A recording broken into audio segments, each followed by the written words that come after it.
አሰብን አሳልፈው የሰጡትን አሰብን ባልተገባ መልኩ የተቀበሉትም ሰዎች ከጻፉ 50 ዓመታቸው ነው ካነበቡ 30 ዓመታቸው ቁጭ ብሎ ለመነጋገር አእምሮ የላቸው። ፖለቲከኛ ነህ አንተ? በደንብ የብልጽግናን ፓርቲ በደንብ ገብቶ ነው የምትከተለው? በደንብ ተረድተኸው?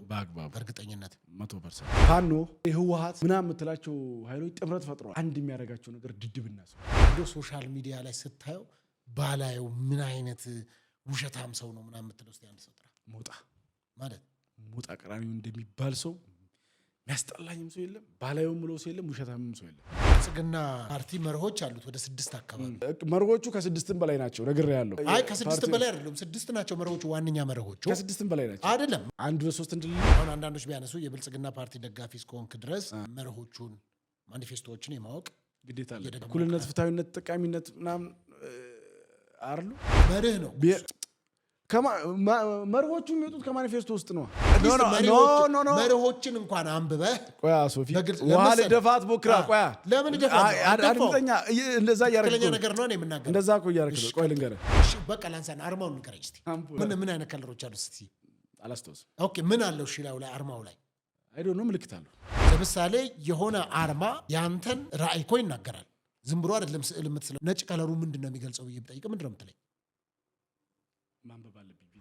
ለመጀመሪያ ጊዜ እንደ ወገብ ቅማል ሙጥኝ ብዬ ኢትዮ 360 መረጃ ቲቪ እግር በእግር እየተከታተልኩ ነውራቸውን ለህዝብ ስገልጽ እግር በእግር እየተከታተልኩ ሴራቸውን ስተነትን ድራሻቸውን አጥፍቼዋለሁ። በአንተ ምክንያት የተበተነው በደንብ ተሳክቶልኝ። እሺ ብልጽግና ለመጀመሪያ ጊዜ የት ነው ጉባኤ ያደረገው? ቆይኔን አድምጠኝ። የት ነው ለምስቲ ንገረኝ። ለምሳሌ አዳማ መጀመሪያ ብልጽግና ጠቅላይ ሚኒስትር የተሾመው አዳማ ያየው ያዋሳው የመጨረሻ ነው። ያዋሳው የመጨረሻ ነው። እየጠየቁ ያለውት ብልጽግና ለመጀመሪያ ጊዜ ብልጽግና ሆኖ የት ነው? አዳማ እርግጠኛ ነው። አዎ በእርግጠኛ አዎ የመጨረሻው አዋሳ የነበረው የኢህአዴግ ነው።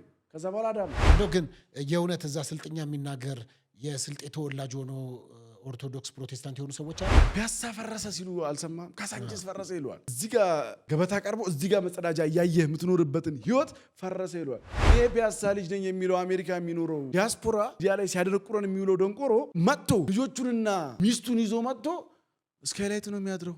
ለምስት ለልጆቼ ንጹህ አይደለም የእናቴ ቤት ነው የሚለው። ቴዲሪዮት ደንበኛ ተሳዳቢ ነው። ይልሽ ካሮጊት ሴትዮ ከነገረኛ ሴትዮ ለኃላፊ አግዳሚው መልስ ከምትሰጥ ሴትዮ ጋር አድጓል። አልያም የዛችን ሴትዮ ካራክተር እንደ እንስሳ ሳይሆን እንደ ሰው የኦሮሞን ህዝብ ቁጭ ብሎ እንዲጸዳዳ ያስተማረው እኛ ነን ብሎ ሲናገር እዚህ በላይ ጠልነት አለ? ልደቱ መሀል ሰፋሪ ነው። አቋም የለውም። መሀል ሰፋሪ ነው። ወላሂ ፋኖ፣ ህወሓት፣ ሻዕቢያ ሶስቱ አንድ የሚያደርጋቸው አንደኛ እንደ ህዝብ ኦሮሞን ይጠላሉ። አማራ ክልል ያለው ደግሞ ስልጤንም ጨምሮ ሞጣ ቀራኒዮ አትደውልልኝ፣ አትጻፍልኝ።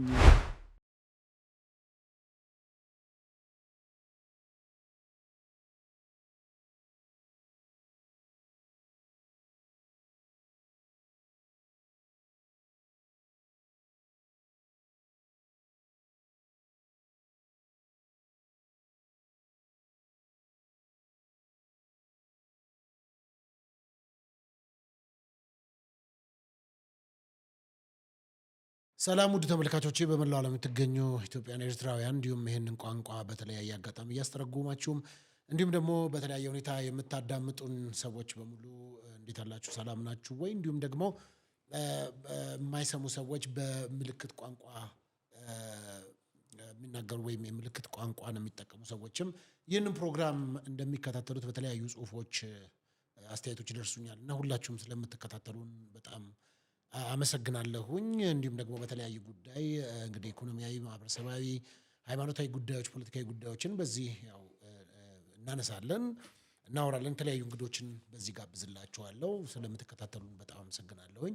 እንግዲህ በዚህ ፕሮግራም ላይ መቅረብ ፈልጋለሁ ወይም ደግሞ እንዲቀርብልን የምንፈልገው ነገር አለ የምትሉ ከሆነ በዚህ ስልክ ቁጥር በቀጥታ የጽሁፍ መልእክት እንዲሁም ደግሞ በዋትስአፕ አማራጭ መደወል ይችላላችሁ። ታገኙናላችሁ፣ እናስተናግዳችኋለን። ያዘጋጀ ማቀርብላችሁ ፓስተር ሶፎንያስ ሞላልኝ ከአዲስ አበባ ኢትዮጵያ ነው።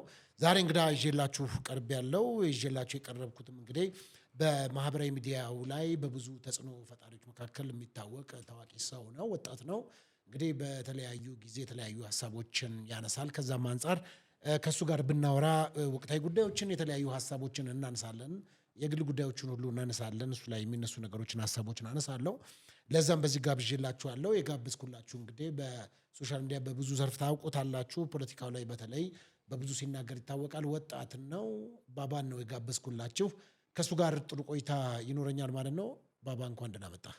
እንኳን ደህና ቆየኝ ፓስተርዬ።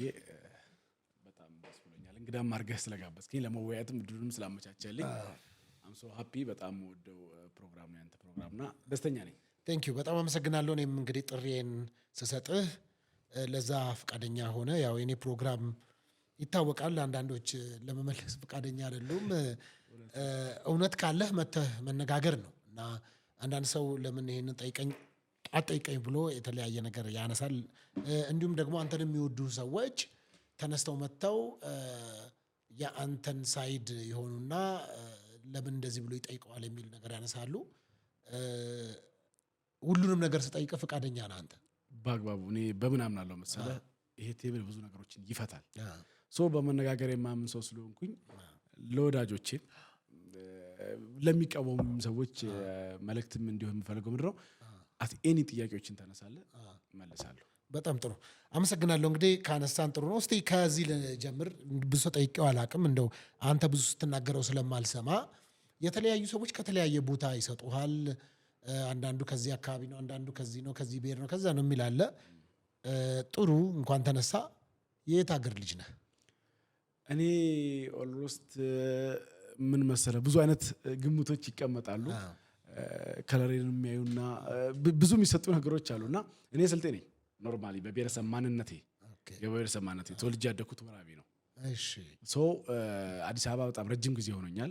ከዩኒቨርሲቲ በኋላ ያለውን ህይወቴን አዲስ አበባ ነው እያሳለፍኩም ያለሁት እዛ ነውና ይሄው ነው በቃ። ሐዋሳ አካባቢ የሚያውቁ ሰዎች አሉ በሚገባ። ሐዋሳ ብዙ ኖርሃል ነው ምንድን ነው? ኖር ያለው አድግ ያለው ተወልጄ ያለው በረንብ ማቆ ኤሪያ ነው። ጥሩ። አንዳንድ ሰው ግን እንደዚህ መልክህን አይተው ሰዎች የት አካባቢ ሰው ይሉሃል? ሶማሌ ነው። ሶማሌ ነው። ለዛ ነው እኔም እንደዛ ነበር የምገምተው። ሶማሌ ነው። እንደዛ ያወራርህ እንትንም አክሰንቴም ምናምን ወደዛ አይነት ነገር ብዙ ሰው ምናምን የሚገርም ነገር እኔ ፐርፌክት ስልጠኛ ቋንቋ ተናጋሪ ነኝ። እኔ አማርኛ ሁለተኛ ቋንቋዬ ነው። ሰው ስልጠኛ ቋንቋ ሳወራ የሚደነግጡ ልጆች አሉ። ሪሊ ስልጤ ይላሉ። በአጋጣሚ ሆኖ ነኝ። ሶማሌም መርጠህ አይደለም የምትወለደው። ሶማሌም በሆነ ሰው አቢ ግን ብዙ ሰው ከለሬ ምናምን ያይና ባህሬን ያይና ሶማሌ ያደርገኛል ነው የምልህ። ብሆንም አልጠላም ነበር። የአጋጣሚ ነገር ሆኖ የተፈጥሮ ነገር ሆኖ። ጥሩ። እንደው ከስልጤነት ጋር በተያያዘ እንግዲህ በዚህ የስልጤ አካባቢ ማህበረሰብ በብዙ ሃይማኖተኛ ነው። በተለይ ደግሞ ከዚህ ከንግድ ጋር ከስራ ጋር ስራ ፈጣሪነት ጋር በተያያዘ ይነሳልና እንደው ማን ያውራ የነበረ ማን ያርዳ የቀበረ ነውና ገጥሞኛ አቅም ከስልጤ አካባቢ ወይም የስልጤን ቋንቋ ተናጋሪ እዛ ማህበረሰብ ነዋሪ የሆነ ልጅ በሚዲያ ገጥሞኝ ስለማያውቅ ስለ ስልጤ መስማት ፈለግኩኝ። አይ ቲንክ የጥያ ድንጋዮች ተክል ድንጋዮች ምናምን ያሉበት አካባቢ ማለት ነው። እሱ ጉራጌ ነው። ጉራጌ ኦኬ። የቱኛው አልፈህ ነው? ኦኬ። ከአዲስ አበባ ሆሳና ባለው መንገድ ላይ ቡታጅራ መስመር አልፈህ የምታገኘው ማህበረሰብ ነው። እሺ። ያልተገባ ነገር የሚጫንበት ማህበረሰብ ነው። ሚዲያው ላይ እልፍ ዘመናትን ከኦርቶዶክስም ከፕሮቴስታንትም ከየትኛውም እምነት ጋር አብሮ የኖረ ህዝብ ነው። ዩኒክ ኳሊቲው በንግድ የተሰማራ ህዝብ ነው። ነጋዴ ነው። የትኛውም የኢትዮጵያ ዳር ድንበር ሄዶ ለመነገድ ፍርሃትም ስጋትም የሌለበት በመላ አገሪቱ ሳይሆን በመላ ዓለም ተበትኖ የሚሰራ ስልጤ ሆነ ዩኒቨርሲቲ ግራጁዌት ካረክ በኋላ ማይንድ ሴት ላይ የሚመጣው መነገድ ነው፣ ማደግ ነው፣ ቤተሰቦችን መርዳት ነው፣ የተሻለ ቦታ ላይ መድረስ ነውና ያ ማህበረሰብ እጅግ በጣም ከብዙ ሰው ጋር ተስማምቶ የሚኖር ያው የነ ዘመድኩንና ሀብታሙ አያሌው የሚዲያ ጩኸት ማህበረሰቡን ከእስልምና ውጪ ያሉ ማህበረሰቦችን የሚያገል የማያቅፍ አድርገው ይስላሉ። ሪያሊቲ ግን ምናልባትም ከአንዳንድ መስጊዶች የበለጠ እድሜ ያላቸው አብያተ ክርስቲያናት ያሉበት ኤሪያ ነው። በእርግጠኝነት እዛ ክርስቲያን ግን አለ፣ እዛ አካባቢ ይፈቀዳል አይደል? 100%። ለምሳሌ ስልጤ አሁን ስልጤ ዞን ተብሎ የሚጠቀረው ኤሪያ ላይ ድሮ ሸዋ ግዛት ላይ ማነው ሸዋ ላይ ሀይቆችና ቡታጅራ አውራጃ የሚባል ዞን ነበረ ወይ መዋቅር ነበረ። በዛ መዋቅር ውስጥ የነበሩ 4 or 3 ወረዳዎች አሉ። እሺ። በኃይለ ሥላሴ ጊዜ ነው የምነግርህ። እሺ። በዛን ዘመን የተገነቡ ቤተክርስቲያናት የወረዳ ከተሞች ላይ አይደለም፣ ሪሞት ኤሪያዎች ላይ የገጠር ቀበሌዎች እኔ ሰርቻለሁ። እዛ የገጠር ቀበሌዎች ላይ እነኝም ታገኛለህ አብያተ ክርስቲያናቶች ማለት። ስለዚህ እጅግ በጣም ሰው ተዋዶ የሚኖርበት። በነገራችን ላይ ዩኒክ ነገር ሌላ ልንገርህ፣ ተወልደ ማደግ ቋንቋ ማወቅ በቂ ነገር ነው። እዛ አካባቢ ላይ እምነት ማንነት ብሔርቼ ለማስተዳደር ራስን በራስ የማስተዳደር ህገ መንግስታዊ መብት ባለበት ሲቹዌሽን ውስጥ እዛ ጋር ህዝብን ማስተዳደር የሚችል ሰው ተሿሚ ሆኖ የሚመራበት ዩኒክ አካባቢ ነው። የትኛውም አካባቢ ላይ የማታየው እሴት ያለበት ነው ልልህ ፈልጌ ነው። እንደው ግን የእውነት እዛ ስልጥኛ የሚናገር የስልጤ ተወላጅ ሆኖ ኦርቶዶክስ ፕሮቴስታንት የሆኑ ሰዎች አሉ እዛ የሚኖሩ እዛው ተወልዶ ያደጉ ስልጥኛ የሚናገሩ ኦፍኮርስ አሉ። ኦፍኮርስ ጓደኞቻችን አሉ እንጂ በሚገባ ሙስሊም ያልሆኑ በእርግጠኝነት 100%። ለምን መሰለ እዛ አካባቢ ክርስቲያኖች አይታዩም። እንደዚህ ቤተክርስቲያኖች የፕሮቴስታንትም የኦርቶዶክስም የሚል የለም የሚል እንግዲህ ሶሻል ሚዲያውን አንተው አንስተዋልና ካነሳው አይቀር በደንብ አጥርተ ነው ነካክተ ነው ከምንሄድ በእርግጠኝነት እንደዚህ አይነት ሁኔታዎች አሉ። ሶፊዬ እንዳልኩ አንዳንድ ወረዳዎች ላይ ስትገባ ከመስጊድ ቀርበ ቤተክርስቲያን ነው የምታየው። ዋና መንገድ ላይ 99% ኢስላሚክ ኤሪያ የሚባለው ኤሪያ ላይ ወረዳዎች ላይ ስትገባ ቤተክርስቲያናቶችን ታያለ። ምንም ግድ የሌለው አንደኛ ምን መሰለህ the principle of Islam ሌላውን የማግለል መብት የለህም። ምድራዊ በአላህ አለማመኑን ሰንበዲን አንተ አላህን ተክተህ የመጠየቅ መብት የለህም። ተዋደህ ተጎራብተህ ተስማምተህ ነው የምትኖረው። ስለዚህ ሰንበዲ ኦርቶዶክስ በመሆኑ ሰንበዲ ጴንጤ በመሆኑ የእስልምና አስተምሮትም የተስፋፋበት የእስልምና አስተምሮትም በደንብ መሰረት ያለው ኤሪያ ስለሆነ አትጠየቅም። መብት ነው። ስለዚህ በሚባለው ልክ አይደለም። 1%ም የለም ነው የምነግርህ። 100% አይ ካንተ ጋርም ሲነሳ እኮ ለምሳሌ ቀጥታ እንደውም አንተ ኦርቶዶክስ ጠል እንደሆንክ ኦርቶዶክሶችን እንደማትወድ እንደማትቀበላቸው በሶሻል ሚዲያ ላይም የተለያየ ጊዜ አንስተ እንደምትቃወም ብዙ ጊዜ አንስተው በሶሻል ሚዲያ ቪዲዮዎችንም ስለማይ ኮሜንቶችንም ማየት ትችላለህ። ምናልባት አይተኸው ኢግኖር አድርጋ አልፈኸው ካልሆነ በስተቀረ አንተ ኢትዮጵያ ኦርቶዶክስ ቤተክርስቲያንን ጠላለህ? አንድ ነገር አስረግጬ መናገር የሚችለው ነገር በሶሻል ሚዲያ 3 ዓመት ቆይታ ኒውትራል የሆነ ሰው ጽንፍ ያልያዘ ሰው አንድም ሰው እኔ ኦርቶዶክስ ጠል መሆኔን ሊያሳይ የሚችል ቪዲዮም የፌስቡክ ጽሁፍም ኤክስ ገጽ ላይ የትም አያመጣም። ከምን አንጻር ነው ይሄን የሚያነሱብህ? ሰምተህ ታውቃለህ? በደንብ ይነሳል። በተለይ አማራንና ኦርቶዶክስን ጠላል ነው። ሁለቱም አማራና ኦርቶዶክስ ጠል ነው ተብዬ እፈረጃለሁ። ይሄ መሰረተ ቢስ የሆነ ወሬ ከምን እንደመነጨም ነግርሃለሁ። እንዳልሆንኩም ላስረዳህና አንደኛ ይሄ የሚመጣበት ሁኔታ አማራ ክልል ውስጥ የሚንቀሳቀሰውን አማጺ የሚደግፉ ሰዎች ላካሄዳቸው ምቹ ስላልሆንኩ የሚሰጡኝ ታፔላ ነው። በፈረስቱ አንስተው ነው የሚለጥፉብህ። አዎ። ሁለተኛ እኔ በፍጹም ስልጤ ጠልል ማን ነው አማራ ጠልል ልሆን አልችልም። ኦርቶዶክስ ጠልል ልሆን አልችልም። ምክንያት አንደኛ አሁን ከፖለቲካውም ልወጣ ነው። እኔ ሙስሊም ነኝ በእምነቴ። ስለዚህ ልጠላ አልችልም። ሰውም በዘሩ ምክንያት እንድጠላ የሚፈቅድ እምነት አይደለም ያለኝ። እኔ ገባህ? ያደግኩት በዛ አስተምሮ ውስጥ ነው። አንደኛ። ሁለተኛ እኔ ቅድም የነገርኩ ሴት ውስጥ የስልጤ ማህበረሰብ ውስጥ ከስልጤ ማህበረሰብ የወጣው ልጅ ነኝ። ያን ሴት ይዤ ያደግኩ ልጅ ነኝ። ሰው ልጠላ የሚችልበት የሚያንዳችም ግራውንድ ሊኖረኝ አይችልም። ምክንያቱም በአራቱም የኢትዮጵያ ጫፍ ቀርቶ በአራቱም የዓለም ጫፍ ሄደህ አንድ ስልጤ አጣጣም ሲነገድ ሲሰራ እንደዚህ አይነት ሜንታሊቲ ባይኖረው ኦል ኦቨር ዘ ወርልድ ትራቭል አድርጎ ስራ የሚሰራ ስልጤ አታገኝም ነበር። ስለዚህ እኔ በምንም አይነት መመዘኛ አማራ ክልል የሚንቀሳቀሰው አማጺ ኃይል የራሱ ሃይማኖታዊ ሚሽን ስላለው ያን ተከታትዬ ያንን ተንትኜ ወደ ሚዲያ ስለማቀርብ ከነኚህ ደጋፊዎች የተሰጠኝ ስያሜ እንጂ እኔ እስቲል አንተ ጋር ስመጣ ቤት አማራ ጓደኛ አለኝ። የሸዋሮቢ ልጅ አለ ቤት ጓደኛ ያለ የሸዋሮቢ ልጅ ኦነስትሊ ስፒኪንግ በእውነት ነው የምነግርህ። የሸዋሮቢ ልጅ አብሮኝ የሚኖር ጓደኛ አለኝ። ካንተ ጋር ከኔ ጋር የሚኖር ምን ብሎ ጓደኛ ነው ከዩኒቨርሲቲ ጀምሮ። ሶፊ እኔ ዩኒቨርሲቲ መጀመሪያ የገባሁት ወሎ ነው። በአካባቢው ከአየር ንብረት ጋር ተያይዞ ቀዝቃዛ ስለነበረ እኔ ያደግኩት ሞቃታማ አካባቢ ስለነበረ ትራንስፈር አድርጌ ወደ ዲላ መጣሁ እንጂ ወሎ ነው የነበርኩት። ሴቱን የማውቀው ህዝብ ነው። እንዴት ነው ልጠላው የምችለው? እኔ ፍሬሽማን ላይ ሲያበላኝ ሲያጠጣኝ የነበረ ህዝብ ነው። ተረቱን ወጉን አይደለም ሪያሊቲውን ውሃ ጠይቀህ ወተት የሚሰጥን ህዝብ ለምን ነው የምጠላው? ምንስ ያገናኘኛል? እኔ ለዚህ ህዝብ ነው የምታገለው እኮ ባይዘው ወይ አማራ ክልል ካሉ ጽንፈኞች በላይ የአማራን ህዝብ እኔ እንደምወድ ታውቃለህ። በላይ እኔ እቆረቆራለሁ። ማዳበሪያ እንዲደርሰው ነው የምታገለው። ልጆቹን እንዲያስተምር ነው የምታገለው። ሰውን ያን ማድረግ መሀል ሀገር ቁጭ ብሎ ይሄን የሚያደርግ ልጅ በደንብ መሰመር ያለበት በእነኚህ ሰዎች ሙስሊም ሆነ ወደ ሚዲያ ከመጣ ይሄ ታፔላ ይሰጣል። ኦርቶዶክስ ጠል ነው፣ አማራ ጠል ነው ትባላለህ። እና ይሄን የሚሉ ሰዎች በእኔ ልክ የአማራ እሴት ያልገባቸው ሰዎች ናቸው። እርግጠኛ ሆኜ የምነግርህ አይ እነዛ ሰዎች እኮ አማራ ነን የሚሉ ሰዎች ናቸው እኮ። አንተ እንደዛ ብሎ ያልገባቸው እንዴት ልትል ትችላለህ? አማራ መሆንና የአማራን እሴት ዘመነ ካሴ ቢረዳ ጫካ ይገባል። አማራ በሴቱ ሰውን መግደል፣ ማደናቀፍ፣ ጠመንጃ ይዞ በኃይል ሀገርን ልናድ የሚል እሴት የሌለው ህዝብ ነው። መወለድ እዛ ማህበረሰብ ውስጥ መወለድ በራሱ አማራ አያስብልም። በእኔ እምነት የማህበረሰቡን እሴት መያዝ መቻል አለብህ። ካልያዝከው ምን ያደርጋል? አንተ ጠመንጃ ይዘህ ለማወዛወዝ ከገባ እኔ ለነኚህ ሰዎች ነው ትምህርት ቤት መሄድ አለባት፣ ማስተማር አለባቸው ልጆቻቸውን፣ ማዳበሪያ ሊደርሳቸው ይገባል፣ ሊያርሱ ይገባል ስትል ይሄማ አማራ ጠል ነው፣ አማራ ጠል ኦርቶዶክስ ጠል ስለሆነ ነው ይለዋል። አምናት ኦርቶዶክስ ጠል በጣም ብዙ ኦርቶዶክስ ጓደኞች አሉኝ።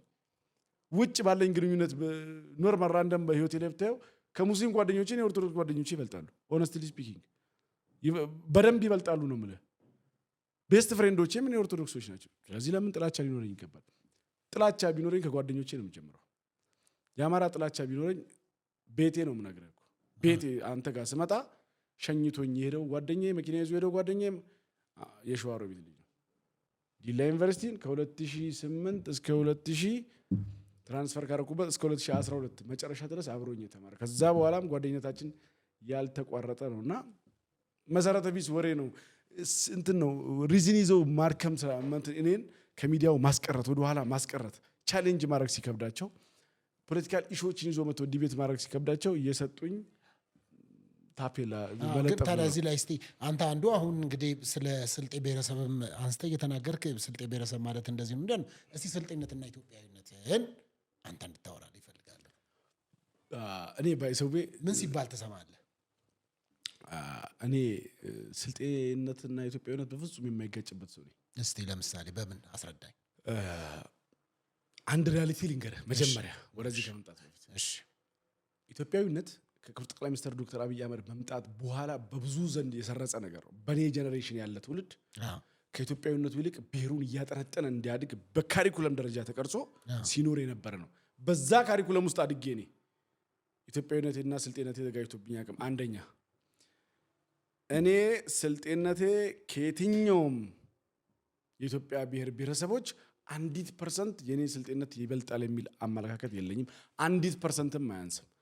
ስልጤነት ሐመሩም፣ አማራውም፣ ጋምቤላውም፣ ኦሮሞም እያንዳንዱ ብሔር ብሔረሰብ ኢትዮጵያን ለማጽናት በተከፈለው ዋጋ ላይ እኩል አስተዋጽኦ አለው፣ ያላነሰም ያልበዛም። ስልጤነትን ብቻ አጉልተህ ኢትዮጵያዊነትን ተው የሚለኝ ስልጤም ጠላቴ ነው። ስልጤነት አፈሪ ብላ ኢትዮጵያዊነትን ብቻ ተቀበል ቋንቋ እየተረገጠ የሚለኝም ሰው ጠላቴ ነው። ቋንቋዬ ተከብሮ ማህበረሰቤ ተጠቃሚ ሆኖ ከሌሎች ማህበረሰቦች ጋር እኩል የሚኖርበትን ኢንቫይሮንመንት መፍጠር የሚችል በደንብ የማይጋጭብኝ ልጅ ነኝ። ሰው አይጋጭብኝም ነው። በዚህ ልክ ነው ማስኬደው። ስልጤነት አንዳችን ቦታ ከኢትዮጵያዊነት በልጦ ሊታየኝ አይችልም። በእርግጠኝነት አንተ በዛ አስተሳሰብ ነው የምታስበው። በደንብ የምታገለውም በዚያ አመለካከቴም በዚያ አቋሜም ነው እኮ። ሌላ የተለየ ስሜት የለህም ምንም? በእርግጠኝነት ምክንያቱም ሚዲያ ስለሆነ ሰዎች ስለሚከታተሉ ምናልባት ወጥተህ ሌላ የምትል ከሆነ ከእሱ ጋር እንዳይጋጭብህ አንድ ቪዲዮ አይመጣም ነው የምልህ። ባይዘው እኔ በጣም በኃላፊነት በጣም በጥንቃቄ ቪዲዮዎችን የምሰራ ኢንተርቪዎችን የማድረግ ምጽፍ በጣም በጥንቃቄ የምነግርህ ሪል ማንነቴ ሊገልጽ የሚችል ሪል የሆነ ነገር የማስቀምጥ ልጅ ነኝ እንጂ ምንም ነገር ሊመጣ አይችልም ኤአይ ካልሆነ በስተቀር። ኦኬ ፖለቲከኛ ነህ አንተ? በደንብ እኮ። ለምን እስቲ በምን ምክንያት ነው ወደ ፖለቲካ የገባኸው? አንተ ወጣት ነህ አይደለ? ስንት ዓመት ይሆናል አሁን? 29 ዓመት። በ29 ዓመት ጥሩ። እሺ ስንት ጊዜ ሆነ ወደ ፖለቲካ ውስጥ ከገባህ? ወደ ሚዲያው ላይ እኮ ምን እንደው ኢንተረስትድ ሆነ በቃ ውስጥ ከገባ በምን አጋጣሚ ወደ ፖለቲካ ውስጥ ገባህ አንተ? አሁን እንግዲህ ቅድም ብለሃል በስልጤ ማህበረሰብ ውስጥ የትም በአራቱም አቅጣጫ በመላው ዓለም ብትሄድ ሲነግድ ታገኘዋለህ ብላል። ታዲያ አንተ ከየት መጥተህ ነው? እንዴት ገባህ? እንዴት ሆንኩ ነው መሰለኝ ዩኒቨርሲቲ ተማሪ ሆኜ ተማሪዎች ህብረት ውስጥ ነበርኩኝ፣ አመራር ነበርኩ። በወቅቱ ደግሞ እንዳሁኑ አልነበረም። ኢህአዴግ በእግሩም በእጁም ነበር ዩኒቨርሲቲ የሚገባው፣ አደራጆች ነበሩት።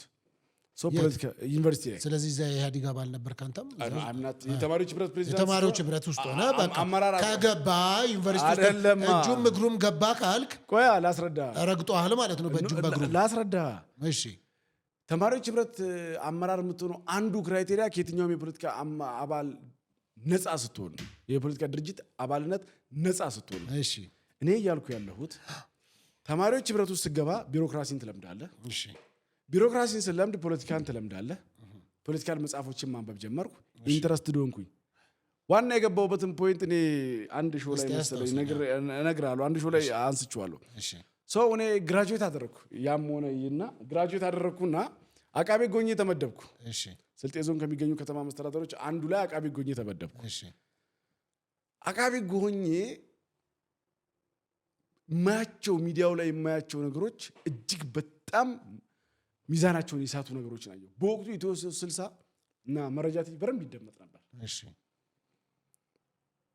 ባይዘው በጣም ሪስክ አላፊነት ወስጄ የገባውበት ነገር ነው ፖለቲካል አንደኛ የህግ ባለሙያ ነኝ በደንብ ይገባኛል ፖለቲካ በደንብ መተንተን ይችላል በደንብ መረዳት ይችላል ስለዚህ ያንን ነገር ስመለከት እኔ ሶፊ አንደኛ እንደ ማህበረሰብ በማህበረሰቡ ላይ የሚፈጥሩት አሉባልታ ቀላል አልነበረም እና ኢትዮ 360 ምን ማለት ነው በማን ላይ ነው እንደዛ በስልጤ ማህበረሰብ ላይ ይፈጥሩት የነበረው ተጽዕኖ ምን እያደረጉ ከሌሎች እምነቶች ጋር አብሮ የማይኖር ሌሎች እምነቶችን የሚበድል ሌሎች እምነቶችን የማይቀበል ለሌሎች ብሔረሰቦች ስስልብ የሌለው አድርገው ይስሉ ነበር እሺ ምክንያቱም አንዱ የጥፋት ቀጠና አድርገው ማስቀጠል የሚፈልጉት ኤሪያ ያ ስለሆነ ነው ለምን እመጣበታለሁ እነግርሃለሁ ለምንም ያን ምርጫቸው እንዳደረጉ አንዱ እሴቱ አማራ ክልል የሚንቀሳቀሰው ጽንፈኛ ያለና ውጭ ያለው ልሳኑ አንዱ እሴቱ ሙስሊም ጠል ነው አንዱ እሴቱ በሪዝን ነው መጣለ እኔን ሙስሊም ኦርቶዶክስ ጠል እንደሚሉኝ አይደለም በምክንያት ዘረዝርልሃለሁ ሶ ያሁን ሁለተኛ እንደ ሀገር ይፈጥሩ የነበሩት ቀውስ ቀላል አልነበረም አቅሙ አለኝ ፖለቲካን እረዳለሁ ፖለቲካል መጽሐፎችን አነባለሁ ለሚዲያው ቅርብ ነኝ ሶ ዘመኑ የሚዲያ ነው ሚዲያውን ተጠቅሜ ሐሳቤን ሸጬ ተሳክቶልኛል ለመጀመሪያ ጊዜ ቲክታክ መንደር ላይ በሚኖረን ትልቅ የላይቭ ዲስከሽን ላይ እንደ ወገብ ቅማል ሙጥኝ ብዬ ኢትዮ 360 መረጃ ቲቪን እግር በእግር እየተከታተልኩ ነውራቸውን ለህዝብ ስገልጽ እግር በእግር እየተከታተልኩ ሴራቸውን ስተነትን ድራሻቸውን አጥፍቼዋለሁ በደንብ ተሳክቶልኛል ባንተ ምክንያት ነው የተበተነው በደንብ ተሳክቶ አትሊስት እኔ ስተነትን አካሄዳቸው አዘንዶ ዘዴ ይሄ እንደሚሆን አንስቼ ነበር ማንንም ከኔ ቀርሞ ያነሳ ሰው የለም ሚዲያ ላይ ይምጣ ቪዲዮዎች አሉ የማን ይቀድም እንደነበረ ለገንዘብ የተደራጀ ኃይል መሆኑን ሲገባኝ ወደ ሚዲያ ወጣው የክብር ጠቅላይ ሚኒስትር ዶክተር አብይ አህመድ ራዕይ የሚገዛኝ የማምንበት ሀገር ያሻግራል ብዬ ስለማምን እኔ እንደ አንድ ትንሽ ሰው አስተዋጽኦ አበርክቼ ራዕዩ ተፈጻሚ እንዲሆን አስተዋጽኦ ለማበርከት ሚዲያው ላይ መጣው በእድሜ አሁን ያኔ አገር እያዝልን የነበሩ ሰዎች ከኔ በእድሜ ብቻ ነበር ይበልጡት ይሄ ነው የሚባል የትምህርት ዝግጅት የሌላቸው ሰዎች ምናልባት ወይ ዲያቆን በሃይማኖታዊ ትምህርት ያለፉ ሰዎች ነው የነበሩ አዘይንዶ ዘዴ ግን ማን ነው ሀብትሽ ቀጥል እንትና ቀጥል ምን አላቸው ቀጥል ጄዲ ቀጥል ተባብለው ሲያወሩ ለእስክንድር ገንዘብ ሲሰበስቡ ተስማምተው እንደሰበሰቡ ተስማምተው አይካፈሉም ያለ ማንም የለም እኔ ነኝ ተጣሉ መነሻቸው እሱ ነው ገንዘብ ኦፍ ኮርስ ከገንዘብ ውጪ ህልም አለው እንዴ የስብስብ ከገንዘብ ውጪ ራዕይ ያለው እንዴ ሶ በቃ ወደ ሚዲያ የገባውበት ኢንሲደንት ይሄ ነው ከገባው በኋላ ኦዲየንሱን በደንብ ነው የተቀበለኝ ኦዲየንሱን በደንብ ነው የተቀበለኝ ስራዎችንም በደንብ ነው እየሰራው ያለሁት አሁን ካልከኝ ጥሩ አልহামዱሊላህ ጥሩ ቤተሰብ ውስጥ ስላደኩኝ ነጋዴም ነኝ ፖለቲካውን ግን በደንብ እየሄድኩበት ነው ከዚህ በላይ እሄዳለሁ ስለዚህ ነገ በምን አሁን የብልጽግና ፓርቲ አባል ነህ ነው የየትኛው ፓርቲ አባል ሆነህ ነው ፖለቲከኛ ሆንከው እኔ የብልጽግና ፓርቲ ከህዝብ የተገኘው ደጋፊ እንጂ የትኛውን ፖለቲካ ፓርቲ አባል አይደለም ስለዚህ በደንብ የብልጽግናን ፓርቲ በደንብ ገብቶ ነው የምትከተለው በደንብ ተረድተው በእርግጠኝነት 100% ስለዚህ የብልጽግና ደጋፊ ነህ ብለን ማለት ስለዚህ ነገ የፓርቲ አባል ሆነህ ብትመጣም ብልጽግና ሆነህ ነው የምትመጣው ወይስ ሌላ ሆነህ ነው የፓርቲ አባል የሆነ ቅል የለኝም ኮንኩም አይ ፖለቲከኛ ሆናለሁ ካልክ እኮ ገለልተኛ የሚባል የለም ኖ አለመሆንም ኢስ ራይት ትክክል ነው ትክክል አይደለም እያሉ መቀጠልም ይቻላል ግን እኔ ልምጣ ብል ፖለቲካ ውስጥ በደንብ ኢንቮልቭድ ከሆነ ልምጣ ብል ማለት ነው ልምጣ ብትል የምትመጣው ከብልጽግና ውጭ ምን ሆኜ ልመጣ እችላለሁ? አለዛ እኮ ክላሽ አንስቼ ጫካ መግባት አለብኝ ማለት መደደብ አለብኝ ማለት ነው። እንዴት ህግ የተማረ 5 ዓመት አገር ቤተሰብና ኢንቨስት ያደረገበት ወጣት ጫካ አንስቶ እንዴት ትጥቅ አንስቶ እንዴት ጫካ ገብቶ ይደድባል? በደንብ ነው እንጂ። ስለዚህ በእንደሱ ነው የምትመጣው አንተ። ኦፍ ኮርስ ጥሩ እንግዲህ የብልጽግና በእርግጥ በዚህ ሰዓት ደጋፊ ነኝ ነው ያልከው። ከዛ ደግሞ አንዱ የተነሳው ከኦርቶዶክስ ጋር ከአማራ ጋር በዛም ተነስቶብ ነበረ። እንግዲህ ወደ አዲስ አበባ ነው አሁን እየኖርክ ያለው። ስለዚህ ወደ አዲስ አበባ ልምጣና ለስንት ዓመት አዲስ አበባ ኖርክ? the last 5 years 5 years አዲስ አበባ መጣህ። አዲስ አበባ በ5 ዓመት ውስጥ ግለጻት እስቲ። እንዴት አያት አዲስ አበባን በ5 ዓመት ውስጥ? የት አካባቢ ነበርክ? እንደመጣ ፉሪ የሚባል ሰፈር ታውቃለህ? ፉሪ ወደ ጀሞ ሰይድ ያሲን አካባቢ አዛ ነበር። ቀጥታ አዲስ አበባ ስትገባ? አዲስ አበባ። እሺ። ከዛ ኖርማሊ አዲስ አበባን ብሬክ ያው ፋሚሊዎች ስላሉ ተማሪ ሆነን እመጣለሁ። በረምብ አውቀዋለሁ። ሴትል አድርጌ ከቤት ወጥቼ መኖር ሲጀምር ፉሪ ነው የጀመርኩት። እሺ። እንዴት ልበል አዲስ አበባ ከሌሊቱ 9 ሰዓት ላይ ያለ ጨለማ ታውቃለህ? ጥቅጥቅ ያለ ጨለማ ላይ ይሄን ላይ ስትለቅ ማለት ነው ያለው ለውጥ።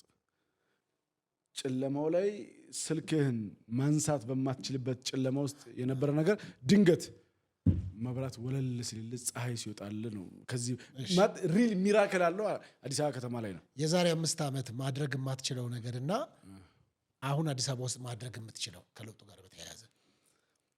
የዛሬ 5 ዓመት ነፃነት የማይሰማ ከተማ ነበር። ኦነስትሊ ስፒኪንግ የሚጨንቅ ከሰው ጋር የምትጋፋበት እያንዳንዱ ነገር ከሰላም የሚያሳጣ ከራስ ጋር የማትወያይበት እውቀት የምትገበይበት መጽሐፍት ላይብራሪ የሚባለው አይደል? ላይብራሪ ያልነበረበት ተገዶ ወጣቱ ሺሻ ቤትና ጫት ቤት ጠላ ቤት የሚሄድበት። ዛሬ ስፖርት ትሰራለህ፣ ዛሬ ታነባለህ። የት ነው የምትሰራው? የት ነው ከተማው ያሉ ፓርክ እንትን አንድነት ሄደህ ታውቃለህ እኮ? በደንብ እንድትገና ያውቃቸው። አንድነት ስትሄድ አሁን ሰዎች 12-13 ኪሎ ሜትር ወክ ያደርጋሉ ግቢ ውስጥ ጤናቸውን ይጠብቃሉ።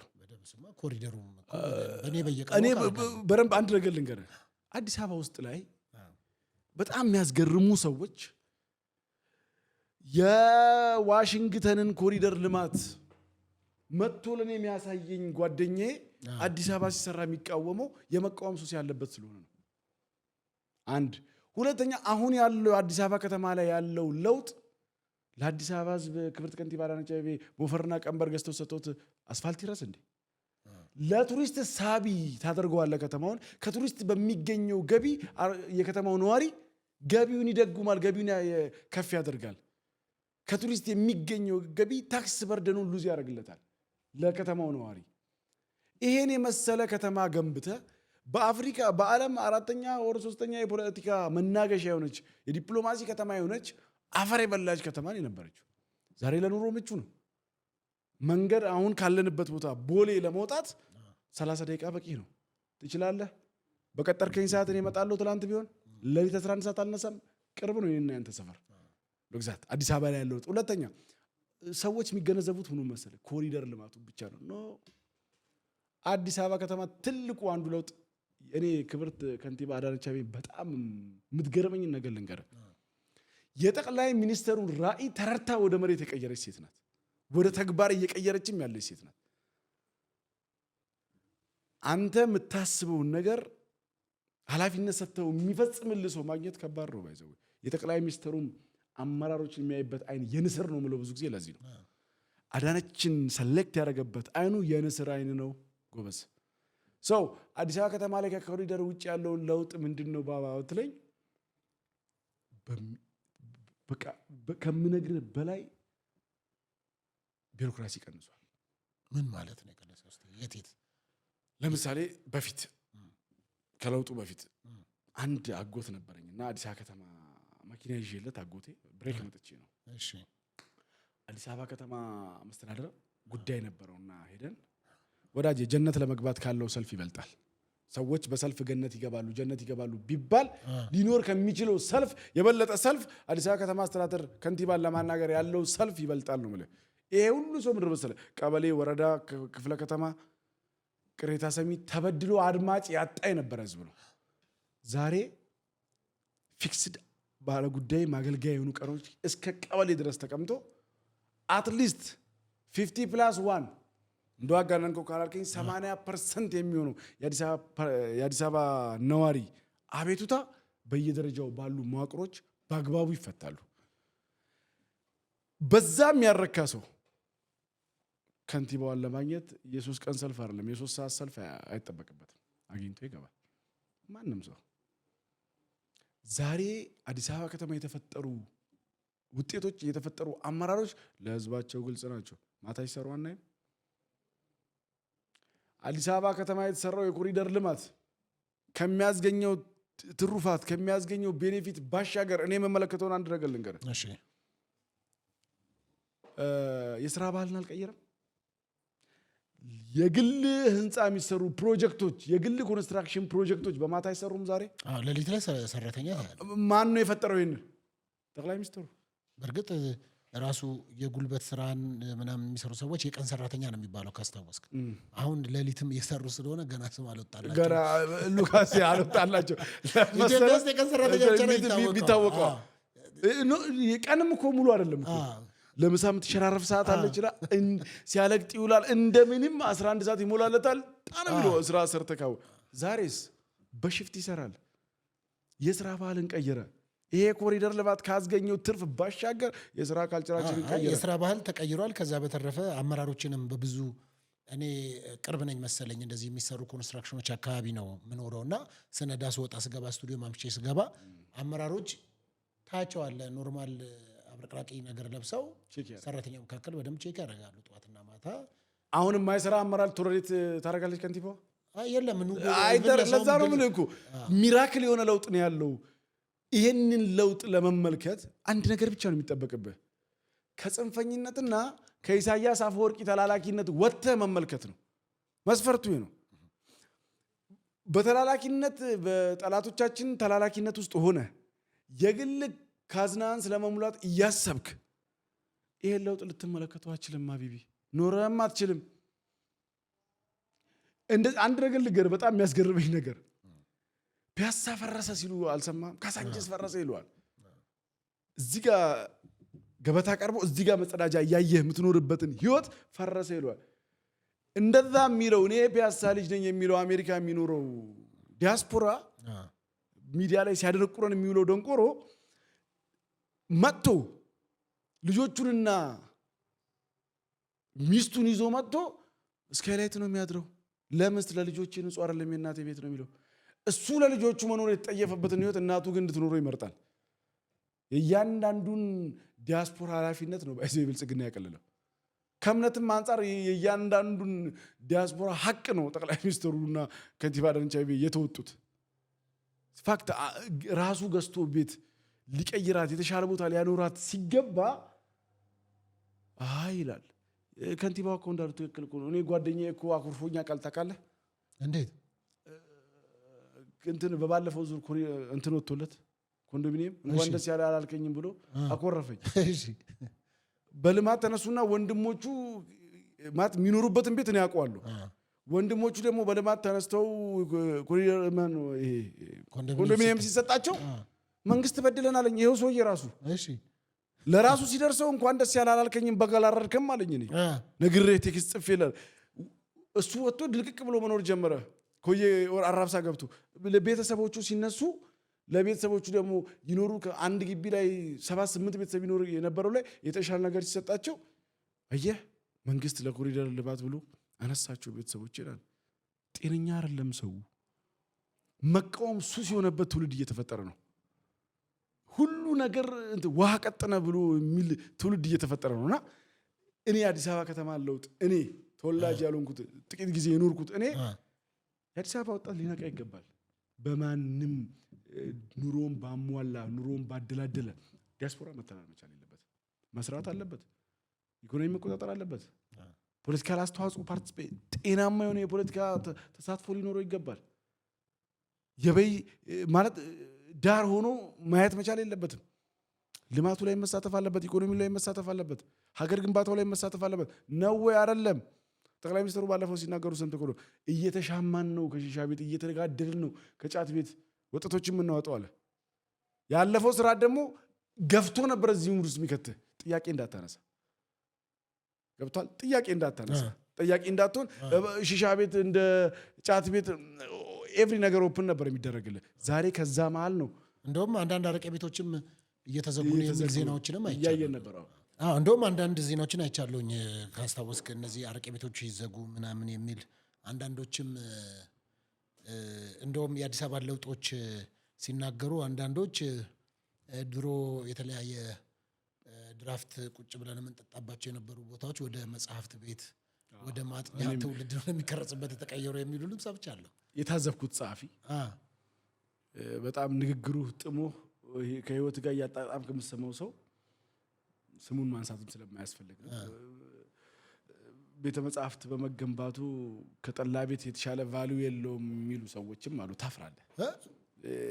ቤተ መጽሐፍት ሳይሆን ጠላ ቤቱ ቢቀጥል የተሻለ ነው የሚሉ ሰዎች ስታይ ባይዘዌ ይህ ሰው ሚዲያ ላይ ስለወጣ ነው። ብዙ የምታዘባቸው ሰዎች አሉ። ብዙ የምታዘባቸው። ለዚህ ነው የአዲስ አበባ ወጣት መንቃት አለበት። ይሄ ለውጥ የፈጠረው አቅም ለአዲስ አበባ ልጅ የትኛውም ስርዓት የትኛውም መንግስት ፈጥሮት አያውቅም። መጠቀም አለበት። መጠቀም እንዴት ነው? ራሱን ማደራጀት አለበት። ብቁ መሆን አለበት። ፖለቲካል ፓርቲሲፔሽኑ ጥሩ ሊሆን ይገባል። ከመንግስት ጎን ሊቆም ይገባል። እኔ ይህን የምልህ መንግስት ብልጽግና የሚሄደው መንገድ ስለሚስማማኝ ትክክል ነው ብዬ ስለማምን ነው። አይ የማንም መጠቀሚያ ከሚሆን ደግሞ ክብርት ከንቲባ ሆይ ይሄ ጎደለን የሚል ራሽናል ትውልድ በማንም አይነዳ አእምሮን የሚጠይቅ መሆን መቻል አለበት። ከዛ ውጭ ግን የኮሪደር ልማትን አዲስ አበባ ከተማ ላይ ካሉ ለውጦች አንዱ ነው። ለኔ ቢሮክራሲ ማቅለል አንዱ ነው። የከተማ ግብርና መፍጠር ሌላኛው ነው። የአመራር ስብጥር ሌላኛው ነው። 24/7 የሚሰራ አመራር መፍጠር ሌላማ። ስማ ቀኑን ሙሉ ሻይ ቡና ናቸው፣ ሻይ ቡና ወጥተዋል፣ ስብሰባ ላይ ናቸው ሲባል ያን ትሬንድ ያደረገ አመራር እኮ ነው 30 እና 27 ዓመት ሲመራ የተነበረው አዲስ አበባ ከተማ። ዛሬ እኮ አንተ ጉዳይን አቅርብ እንጂ እስከ ቦታው ድረስ መጥቶ ተገኝቶ የሚፈታ አመራር የተፈጠረበት አዲስ አበባ ከተማ ላይ አይ ቲንክ ሮብና ዓርብ ይመስለኛል አመራር ቁጭ ብሎ ባለ ጉዳይ መጣ አልመጣ ቁጭ ብሎ ከ2 ሰዓት እስከ 11 ሰዓት ተኩል የባለ ጉዳይ ችግር ይፈታል። ግዴታው ነው። ስብሰባ ነው ገለመን የለም። በዛ ቀናት ስብሰባ የሚባል ነገር የለም። ትሄዳለህ፣ ጉዳይን ታስረዳለህ፣ ትፈታለህ።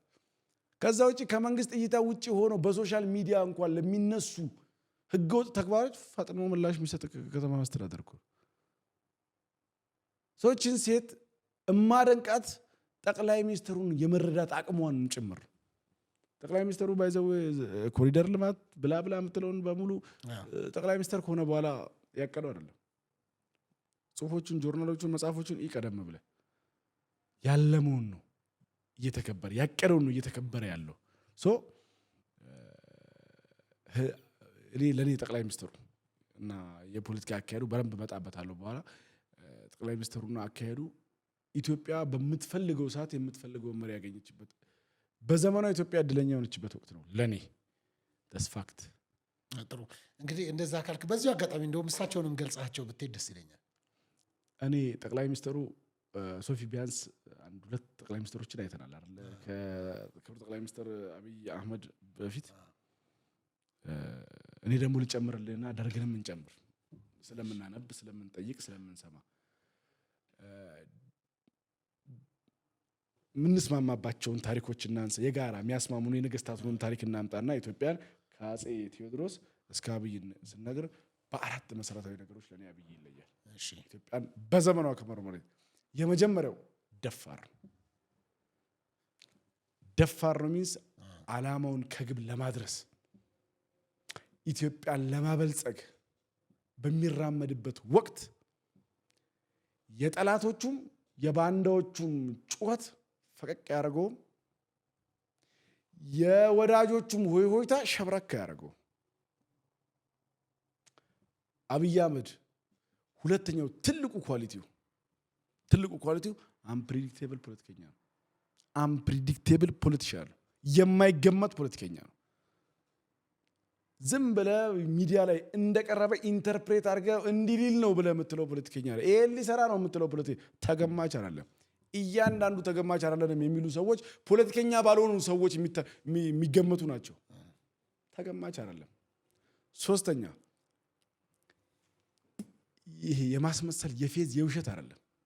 ሪል ኢትዮጵያዊ ነው። ሪል ኢትዮጵያዊ ፍቅር አለው። የሚያውቃትን ሀገር ጠንቅቆ የሚያውቃትን ሀገር ካወቃት በኋላ ነው መምራት የጀመረው። ስለዚህ እጅግ በጣም የሀገር ፍቅር አለው። የሚከራከር ካለ እብድ ነው፣ ወታደርም ስለነበረ ማለት ነው።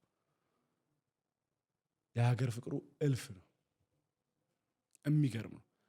አራተኛው ዩኒክ የሚያደርገው ነገር ብታውቃለህ፣ በጣም የሚያጅብኝ ይሄ ነው። በጣም የሚገርመኝ አብይ አህመድ እያሽሞኖሞኑት ሳይሰሩ ከሚኖሩት በሀሳቡ በአይዲዮሎጂው ተቃርነውት እየሞገቱት ለሀገር ስራ ለሚሰሩ ሰዎች አክብሮት አለው። ከነሱ ጋር መስራት ይፈልጋል። እያሽሞኖሞኑት እያንቆለጳጰሱት ምናምን እያሉት የነበሩ ሰዎች ስራ እንደማይሰሩ ሲያቅ ፊት ነሳቸው። ይኸው እንዳለ ወጡ። ትኩረት ሲያጡ ወጡና መንጫጫት ጀመሩ። እንዲህ ብሎ ነበር ማለት ጀመሩ። አብይ አህመድ የሚፈልገው እያሽሞነሞንኮ እንድትኖር አይደለም። አይ ብለህ ቻሌንጅ እያደረከው ግን ለሀገር አስተዋጽኦ እንድታበረክት ነው የሚፈልገው። የትኛው መሪ ነው በኢትዮጵያ ታሪክ ውስጥ መወድሰ ንግስና ሲቀርብለት አወዳሾቹን ኢግኖር አድርጎ ተቃዋሚዎችን ስራ ያሰራው በኢትዮጵያ ታሪክ ውስጥ ማን ነው? ይለያል። በአራት መሰረታዊ ነገሮች፣ እልፍ ነገሮች አሉ። መሰረታዊ እነኚህ ነገሮች ብዙ ጊዜ ስለማይበት ሰው ኮስተርከው ሰውየው ድህነት ጠል ነው። በሌላው ድሃ ግን ወዳጅ ነው። ፕሮጀክቶቹ በሙሉ ድሃን እንዲያገግም የሚያደርጉ ድሃን ሊያበልጽግ የሚችሉ ናቸው። ድህነትን ይጠላል። በድህነት የሚኩራራ ራሱ አይደለም። ሌላኛው በጣም ዩኒኩን ነገር ልንገርህ፣ ከአራቱ መሰረታዊ ካልኩ ውጪ አብይ አህመድ እጅግ በጣም አዲስ ነገር ናፋቂ ነው። ቴክኖሎጂ ወዳድ ነው። በኢትዮጵያ ታሪክ ውስጥ እንደ አብይ አህመድ ቴክኖሎጂን የሚዳፈር ቴክኖሎጂን የሚናፍቅ ቴክኖሎጂን ወደ ሀገር ሊያመጣ የሚፈልግ ኤአይ የሚባል ተቋም በአፍሪካ ከኢትዮጵያ ውጭ ለማን አለ? ሜይ ቢ አሁን ካለ አይዶ ነው። የሰሞኑ ሪሰንት ነገር አላየሁም። ኤአይ ፎር ኦል ሄጄ ነበር ጎብኝቻቸዋለሁ። የቀድሞ የኢትዮጵያ ቴሌቪዥን ህንፃ ላይ አሁን እዛ ላይ ገብተዋል። ስለዚህ ለቴክኖሎጂ ቅርብ የሆነ ሰው፣ አዲስ ነገር መላመድ የማይፈራ ሰው ነው። ጩኸታቸው እንዴት ደስ እንደሚለኝ፣ ኮሽታቸው ይወጣሉ። ዞሮ ራሱ ጋር እኮ ነው የመጡት። የሚዲያ አካላት ተሰባስበን በዩቲዩብ መንግስት እንደዚህ ልናደርግ በ45 ቀን ብለው መጡ። ተደመሩ ነው እኮ ፖይንቱ፣ አለቀ። መደመር የሚባለው ነገር ስህተት ነው ይሉና ተደምረው ደግሞ ይመጣሉ። በቃ እኮ ማለት ምንም የማያመጡ። ሁለተኛው በደንብ ሌላው ማወቅ ያለብን ነገር ታውቃለህ፣ ከፍተኛ የሆነ የህዝብ ድጋፍ ያለው መንግስት ነው ያላቸው ጠቅላይ ሚኒስትሩ። ከፍተኛ የሆነ በኢትዮጵያ ታሪክ አሰ ቮለንተር ህዝብ በፍላጎቱ እንደ አብይ አህመድ የደገፈውም የለም። ስለመኖሩ እጠራጠራለሁ እስከዛሬ ድረስ። ማለት ጠቅላይ ሚኒስትሩ ቱማች ፐርፌክት አይደለም፣ ከፐርፌክትም በላይ ለኢትዮጵያ ፐርፌክት ናቸው። በደንብ እርግጠኛ ሆኜ የምነግርህ ደግሞ ራዕዩ በሙሉ ከግብ ይደርሳል። ከግብ የደረሰ ቀን ሀገር ትበለጽጋለች። ዩቲዩበር ፖለቲከኞቻችን ይቀጥላሉ እያላዘኑ ወር ምናልባት እርጅና መጥቶ ለልጆቻቸው የዩቲዩብ ገቢውን አሳልፈው ካልሰጡ በስተቀር ይሄ ነው ያለው ነገር፣ ይሄ ነው ያለው ፋክት። ጥሩ ሰሞንኛ አጀንዳ አለ። ሰሞንኛ አጀንዳ አብዛኛው ሰው በጣም እየናፈቀ ይገኛል። እንግዲህ ብዙ ሰዎች ሲያወሩ እሰማለሁ፣ ማገኛቸውም ሰዎች አንዳንድ ዲስከስ ሲያደርጉ እሰማለሁ። በተለይም ደግሞ ከአሰብ ጋር በተያያዘ የተለያዩ ጥያቄዎች ይነሳሉ። የቀድሞ ባለስልጣናትም በአንዳንድ ሚዲያዎች ላይ ቀርበው ሲናገሩ ሰምቻለሁ። አሰብ የተወሰደበት መልኩ ልክ አይደለም፣ አካሄዱም ልክ አልነበረም። የተለያዩ ነገሮችን እንሰማለን እና እንግዲህ በዚህ በከተማ ውስጥ እንደሚኖርና ኢትዮጵያን እንደሚወድ የኢትዮጵያን እድገት እንደሚፈልግና እንደሚናፍቅ ሰው ኢትዮጵያ ላንድ ሎክድ ከሚባሉት ሀገሮች መካከል ጥቂት ሀገሮች መካከል አንዷ ናት እና ከዛም አንጻር ደግሞ የተለያዩ ነገሮች የኑሮ ውድነቱ፣ የተለያዩ ነገሮች አሁን እነዚህ ወደብ ያላቸው ሀገሮች አብዛኛው በኢኮኖሚያቸው ሄደ ስትመለከት ብዙ ነገሮች የመቀነስ ነገር አላቸው። ለሀገር እድገት ትልቅ ወሳኝ ሚና አለው ተብሎ ኢኮኖሚ ላይ የሚሰሩ ሰዎች ያነሱታል። ከወደብ ጋር በተያያዘ ኢትዮጵያ በእንደዚህ አይነት ሁኔታ ተቆልፋ እንኳን እንደዚህ መሆን ከቻለች እመነኝ የተከፈተ ደግሞ ከውሃ ጋር የተገናኘ ነገር ቢኖራት በጣም ብዙ ነገር ትቀይራለች ብለው የሚያነሱ ሰዎች አሉና እንዴት እናገኝ ነው ጉዳዩ። ስለዚህ እስቲ አንተም እንደ አንድ ወጣት ይህንን ሚዲያ ብዙ ወጣቶች ስለሚከታተሉት ስለሚሰሙት አሰብን እንዴት ማግኘት እንችላለን ብለህ ታስባለህ? እንደ አንድ ወጣት በጣም ደስ የሚል ጥያቄ። እኔ አንድም ኢንተርቪው ላይ እኔ ሱፍ ለብሼ ቀርቤ አላውቅም። አልወድም ሱፍ። በጣም የደስታ ዋዜማ ላይ ስላለ ነው ሱፍ የለበስኩት። ለአሰብ ክብር ነው። ለአሰብ ክብር እኔ በታሪኬ ግራጁዌት ሳረግና ፍርድ ቤት በምሰራበት ጊዜ ነው የለበስኩትና ለብሼም አላውቅም። በጣም ቅብር የምንልበት ወቅት ስለሆነ ማለት ነው። ለዛ ነው አሰብ በሁለት መልኩ ይገኛል። የመንግስትን አቋምና የኔን አቋም ነው ነገር። የመንግስት አቋም በየትኛው ዋጋ ተከፍሎ በሰጥቶ መቀበል ማለት በመነጋገርና በመደራደር አሰብ ባለቤት እንሆናለን ብሎ ያምናል። እኔ ግን በጦርነት እናገኘዋለን ባይ ነኝ። እንዴት? እኔ በጦርነት ነው አሰብ የሚገኘው ብዬ ነው ማምነው። በውጊያ ነው፣ በጉልበት ነው የሚገኘው። ምክንያቱም የመንግስትን አቋም በየጊዜው የሚገልጸውን አቋም አከብራለሁ፣ ቢሆን ደስ ይለኛል። የኔን አመለካከት ግን ልንገርህ፣ አሰብን አሳልፈው የሰጡትን አሰብን ባልተገባ መልኩ የተቀበሉትም ሰዎች ከጻፉ 50 ዓመታቸው ነው፣ ካነበቡ 30 ዓመታቸው። ቁጭ ብሎ ለመነጋገር አእምሮ የላቸው። ገብቷል? ስለዚህ እስቲ እንደገና በለው ምን ካሉ አሰብን አሳልፎ የሰጡትም አሰብን ባልተገባ መልኩ የተቀበሉትም ሰዎች አሁን ያሉት ከጻፉ 50 ዓመታቸው ነው፣ ካነበቡ ደግሞ 30 ዓመታቸው። እንዴ ቁጭ ብሎ ይነጋገራሉ። በጠመንጃ የሚያምኑ ናቸው። ፍትሃዊ ነው የሚሆነው። እጅግ በጣም ለትውልድ የሚጠቅም ፍትሃዊ ነው የሚሆነው። ኦነስትሊ ስፒኪንግ ነው ነገር ከኔ ተጀምሮ ጓደኞችን በባል አንተንም ጭምር ይዤ ነው የሚሄደው። ለምዶ ልንገርህ፣ እጅግ በጣም ለትውልድ የሚጠቅም ያን ያህል ጦርነት ውስጥ ብንገባም እኔ አሁን ካለበት የኢትዮጵያ መከላከያ ካለበት ሌቭል አንጻር ምናልባት የኢትዮጵያ መከላከያ ሰራዊት ውጊያ ቢጀመረው ዊዝን 1 ዊክ or 2 ዊክ ወካርጎም እንደሚገባ አምሹር ያለው የታጠቀውን ቴክኖሎጂ የደረሰበትን ቁመና የተላበሰውን ሀገራዊ እሴት በደንብ ስለማቅ ጠቅላይ ሚኒስትሩ ሌላ በጣም ከአሰብ ጋር ተያይዞ አደረገልኝ።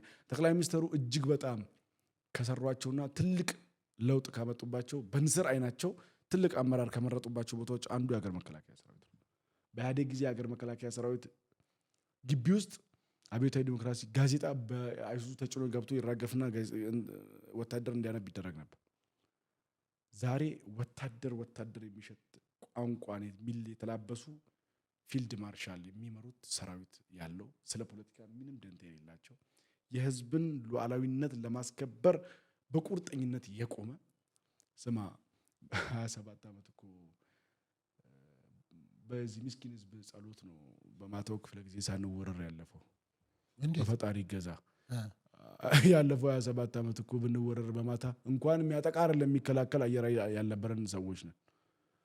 ዛሬስ በማታው በምሽቱ ክፍለ ጊዜ የሚያጠቃም መከላከል የሚችል ቴክኖሎጂን የተላበሰ ድሮን የሚጠቀም ባይዘዌኔ ድሮን ይጠቀማል።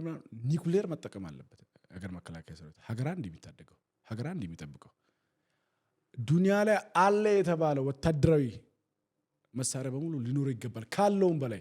አሁን ግን እጅግ በጣም የዘመነ ትጥቅ ያለው እጅግ በጣም ወጣቶች ያሉበት እጅግ በጣም በወታደራዊ ስብዕናቸው በኢህአዴግ ተገፍቶ የነበሩ ጀነራሎች የሚመሩት በወታደራዊ ቁመናቸው ላይ እንከን የማታወጣባቸው ወታደሮች የሚመሩት ሀገር መከላከያ ሰራዊት ነው። ስለዚህ ብዙ የሚከፈል ዋጋ አይኖርም። ለኢሳያስ አፈወርቂ እኮ ፊሊጶስ ይመስለኛል ኢታማዦር ሹሙ ሉክ አንድ ነገር ልንገርህ፣ ኤርትራ ያላት የኢሳያስ አፈወርቂ ሰራዊት ነው። ኢትዮጵያ ያለው የሀገር መከላከያ ሰራዊት ነው። ዲፈረንሱን ላስቀምጥልህ። የሀገር መከላከያ ሰራዊት ስትሆን ስለ ፖለቲካ አይመለከትህም። ይሄን ደግሞ ባይዝድ በሆነ መልኩ የሚተረጉሙ አሉ። እንዴት እዚህ ጋር ከፋኖ ይዋጋል፣ እንዴት ከሸኔ ይዋጋል፣ የጠቅላይ ሚኒስትሩን ስልጣን ለማስቀጠል የሚሉ ትልልቅ ምትላቸው ፖለቲከኞች የሚያሳፍሩ አሉ። የሀገር መከላከያ ሰራዊት አንዱ ህገ መንግስታዊ ተልኮ ህዝቦች በመልካም ፈቃዳቸው በነፃ የመረጡትን መንግስት የምርጫ ጊዜ እስኪደርስ ማንም በትጥቅ ትግል እንዳይነዱ የመታደግ ህገ መንግስታዊ ግዴታ አለበት። ህዝብ ምርጫ ከመረጠ በኋላ አማናውን እምነቱን የሚሰጠው አደራውን የሚሰጠው ለሀገር መከላከያ ሰራዊት ነው። ተስፋክት የኢትዮጵያ ሀገር መከላከያ ሰራዊት አይ ምርጫ ደበረኝ ብሎ ብልጽግና የምርጫ ጊዜ ደርሶ የሚቀጥለውን 5 ዓመት አላግባብ ልኑር ሲል ሲፈቅድ እንነጋገራለን። ያ ወታደር አይደለም ያለው። ፊሊፕ ኤርትራ 30 ዓመት ምርጫ ያላየች ሀገር፣ ወጣት የሌለበት ሀገር፣ ቱጂ ኔትወርክ ያልደረሰበት ሀገር፣ አንድ ሶሻል ሚዲያን በአግባቡ የሚጠቀም ወጣት የሌለበት ሀገር፣ እንዳየው ሰሞኑ የእንትን መብራት የትራፊክ ላይት አስመረቅኩ የሚል ሀገር፣ አገር እያዝልኝ የሚል ሀገር፣ አንዲት የውሃ ቦኖ ዛሬ ኢትዮጵያ ውስጥ በእኔ ደረጃ ያለ አንድ ወጣት እናቶች አሳዝነውት በእኔ ደረጃ ኢኮኖሚ ያለው ሰው የሚያሰራውን ውሃ በከፈልነው ዋጋ ይላሉ ኢሳያስ አፈወርቂና ማነው ማስታወቂያ ሚኒስትሩ ቁጭ ብሎ ሲያስመርቁ ስታይ ታፍራለህ። ስለዚህ ከእንደዚህ አይነት አገር ጋራ ቁጭ ብሎ ኢትዮጵያን እኮ እየጻፈ የሚመራ መሪ ነው ያላት። እኔ አእምሮም የላቸውም፣ ቁጭ ብሎ አይነጋገሩም። ስለማይነጋገሩ በጦርነት ብናመጣው ነው የሚሻለው ባይነኝ። የግለሰብ አቋሚ ነው። ያ ሲሆን ደግሞ ዋጋ አንከፍልም። ብንከፍልም ትውልድን የሚያንጽ ዋጋ ነው። ብንሰራም ለትውልድ የሚጠቅም ዋጋ ነው። በጂኦግራፊ ጠቅላይ ሚኒስትሩ እንደሚሉት በጂኦግራፊ የታጠርን ሆነን መኖር የለብንም። እስከ መቼ አጂ እስከ መቼ? ዛሬ ኢሳያስ አሰብን በተመለከተ አደረገልን ገር አሰብን በተመለከተ የሰጡ ሰዎች ቀድሞውን ያሸሹት እንዲሁ አይደለም የሰጡት። እንዴት ማለት ነው? አሰብ የሄደበትን አግባብ የሽግግር ጊዜ መንግስት መሬት ቆርሶ የመስጠት ስልጣን የለው። ያልተመረጠ መንግስት እኮ ነው። ተመራጭ መንግስትን ለተመራጭ መንግስት ለሚመረጡ መንግስታት ወደ ተፎካካሪ ፓርቲዎች ምቹ ሁኔታ የሚሰጥ ምርጫ ቦርድ የሚያደላድል ነገሮችን ፋሲሊቴት የሚያደርግ ማለት ነው የሽግግር ጊዜ መንግስት። በሽግግር ጊዜ መንግስት ያጣነው ወደብ እኮ ኢንተርናሽናል ህግን መሰረት ብታደርግ በጂኦግራፊም እኛ እንቀርባለን እኮ። ሶ ፋኖ ዛሬ ህወሓት ምናምን የምትላቸው ኃይሎች ጥምረት ፈጥረዋል። አንድ የሚያደርጋቸው ነገር ድድብና ስለሆነ አለመጻፍና አለማንበብ ስለሆነ። ስለዚህ ያኔ ሲሰጡ ወደቡን ሲሰጡ በነመለስ ዜናዊ ጊዜ ሲሰጥ ኢትዮጵያን እንደሚጎዳ ኢትዮጵያን አጥሮ እንደሚያስቀምጥ ሳያውቁ ቀርቶ አይደለም። በኔ እምነት በኔ ትንታኔ ለክፉ ቀን ያስቀመጡት ቦታ ነው። ምን ማለት ነው ለክፉ ቀን? እንዴት ነው? ቴንኪው ለክፉ ቀን ይሄው ወዳጅነት መሰረቱ እኮ እያየህ እኮ ነው። ህወሓትና ሻዕቢያ ወዳጁን እኮ በየ27 ዓመት ሙሉ በየሚዲያው ፕሮፓጋንዳ ሲነዙ እንዳልከረሙ ታስ ሆኑ ወዳጁ ነው። ስለ ወደቡ ሁለቱም ለኤርትራ ያስፈልጋታል ብለው መጨነቅ ጀመሩ። የጋራ ምሽጋቸው አደረጉት። ታስል ህወሓት አካሄዱ ከ20 ዓመት ከ30 ዓመት በላይ እንደማያስኬድ ያውቁ ነበረ። ኢትዮጵያ ውስጥ የተማረ ትውልድ ሲፈጠር ተቃውሞ እንደሚነሳ በደንብ ያውቁ ስለነበረ ማለት ነው። ወደቡ ምናልባት ሱፍ ነው ለብሼ የመጣው ዛሬ ሴሌብሬት ዋዜማ ላይ ነኝ። 100% ሹሮኝ ነው ማለት ምክንያቱም ልብ የሚያሞቅ ንግግር እኮ ባይዘው ጠቅላይ ሚኒስትሩ የዚች ሀገር መሪ ነው የተናገሩት እኮ አባይ ሲመረቅ አተነዋል እናገኘዋለን። እኔ አይደለም ያልኩት። ታዲያ ከዚህ ውጭ ሱፍ ለምን ይለበሳል? እኔ ሰርግ የለብኝ አልወድም ታውቃለህ። በባዶ ነገር ኔክስት ሲጀመር ደግሞ ካራባት አድርጌ ነው መጣው ድልቅቅ ብዬ። ከዚህ በላይ ምን ልብ የሚያሞቅ ነገር አለ? የስንቱ ኢኮኖሚ ችግር ይፈታል እንዴ? አስፈሪ እንሆናለን እኮ። ኢትዮጵያ ትፍቀድ የሚባልበት ትሬንድ ይፈጠራል። እስቲ ኢትዮጵያና ማክራት እስቲ ኢትዮጵያ እዚያው ሚዲያ ላይ ያሉ በሙሉ የሚጮህ ባይዘው በጣም የሚያስቀኝ ነገር ልንገር። ልደቱ አያሌውን ላንሳ ከፈቀድልኝ ስም አንስቼ ልደቱ አያሌውን ላንሳ። ልደቱ አያሌውን ካገነኑት ነገሮች አንዱ ብሉ ታውቃለህ? ኢትዮጵያ በርበሯን አላግባብ ነው ያጣችሁ ብሎ ነበር ሲጮህ ነበር። በቃ ብልጽግና እስከመምጣቱ ልክ በጠቅላይ ሚኒስትሩ ሲደረግ ልደቱ መሀል ሰፋሪ ነው፣ አቋም የለውም፣ መሀል ሰፋሪ ነው፣ ወላዋይ ነው። ስለዚህ ምን ያለ ኢትዮጵያ ወደቡን ካገኘች ፖለቲካዋን እኔ አቆማለሁ አለ።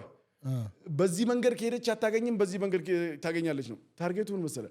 ታገኛለችም አታገኝም ብዬ ነበር ይላል። መጨረሻ ላይ እንደምታገኝ ስለሚያውቅ ማለት ነው። ሁለቱንም ለማል ሰፋሪ ነው። ገባ? ትላንት የኢትዮጵያ ሕዝብ በፖለቲካ እውቀታቸው አይደለም በወደብን ጥያቄ በማንሳታቸው ያገንናቸው ፖለቲከኞች ዛሬ ረከሱ። ወደብን ብሔራዊ ጥቅም እኮ ነው። እኔ እንዴት ነው እንትና የላሊበላ ሰው ነው ልደቱ ከአማራ ክልል ነው አይደል የመጣው? እንዴት ነው የወሎ ሸክ ከኃይለ ሥላሴ ከሚኒሊክ ጋር ጠላሃ ጃፈር የሚባሉ የወሎ ሸክ ከፍተኛ ግጭት ነበራቸው። ከሚኒሊክ ጋር ጦር ይማዘዙ ነበር። ጣሊያን ቼክ አረገና ጠላሃ ጃፈርን ያገኛቸው። በቃ ሾመሃለሁ አንተን፣ አሁን አግዘኝ መግቢያ መውጫውን ድክመቱን አላቸው። ምንድነው ያሉት ጠላሃ ጃፈር? እኔና የሱ ጸብ ይቀጥላል ከናንተ በኋላ። ዛሬ በሀገር ነው የመጣችሁት፣ እኔ ከሚኒሊክ ጎን ነኝ ያሉት። በዛ ዘመን እንደዚህ ያለ ማህበረሰብ ውስጥ ወጥተው ዛሬ የኤርትራ ባለሙሉ ስልጣን ባንዳ አምባሳደር ሆነው ተሹሞ ሱፋቸውን ገጭ አድርገው መጥተው በ45 ቀን የጠቅላይ ሚኒስትሩ የገነባውም ቤተ መንግስት ጨርሶ ይኖርበታል ባሉ በሳምንቱ አቶ ልደቱ በ45 ቀን ነው በ40 ምናምን ቀን የኢትዮጵያ መንግስት መጣል የሚቻልበትን ፕሮጀክት ጻፍኩኝ አንብቡልኝ አሉ። ውሸታም ናቸው፣ ነጋዴዎች ናቸው። ሲነግዱ አይታችሁ አታውቅም። ሀብታችን ተዘረፈ ሲሉ ትሰማለህ። እንደ ልደቱ አያሌው ያለ ፓርቲ ውስጥ የገባ ፓርቲ የሚያፈርስ የነበረ ሰው ነው። ጠቅሼዋለሁ፣ ጽፌዋለሁ ፌስቡክ ላይ። ሰው እነኛ አይነት ሰዎች ይጮሃሉ። ጠቅላይ ሚኒስትሩ እና መንግስታቸው ወደቡን ያገኛሉ። ከወደቡ ጋር ተያይዞ እነኚህ ይጠፋሉ። ድጋሚ ፏ ብለን ምናል ቶክሲዶ ነው። የመጀመሪያ አሰብ ስትሄድ ምን እንደምታደርግ ይመስላል? እኔ መጀመሪያ አሰብ ስሄድ እንደማደርግ ታውቃለህ? ባይዘዌ አሰብን የኛ ስናረጋት ጠቅላይ ሚኒስትሩ የከፈለውን ዋጋ አሰብ የኛ በሆነ በአንድ ዓመት ጊዜ ባልሞላ ጊዜ ውስጥ መጽሐፌን አስመርቃለሁ። አሰብ ላይ ነው ማስመርቀው።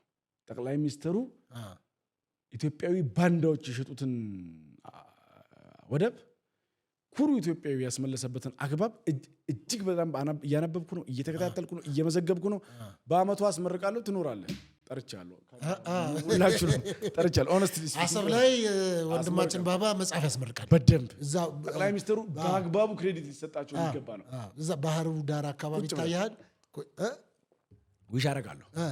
እያየሁ ነው አሁን፣ እየጻፍኩ ነው መጽሐፍ ስስል እንዴት ያለ የሚያምር ግራጁዌሽን እንደሚኖረው መጽሐፌ ሳየው በጣም በቃ ደስ በሚል ምናብ አይደለም ባይዘው የተረጋገጠ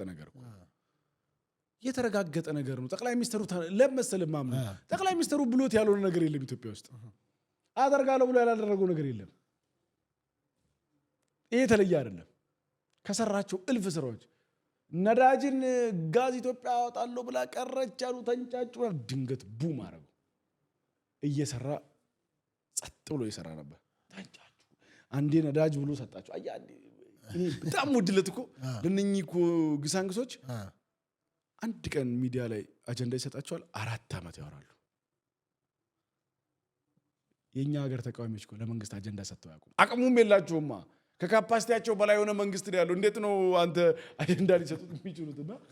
አጀብ ነው ብቻ። በዚህ አጋጣሚ ለኤርትራ አይነች ወንድሞቻችን እህቶቻችን ምን ትመክራለህ? የኤርትራ ህዝብ ትግራይ ህዝብ መማር አለበት። የትግራይ ህዝብ ከኤርትራ ህዝብ መማር አለበት።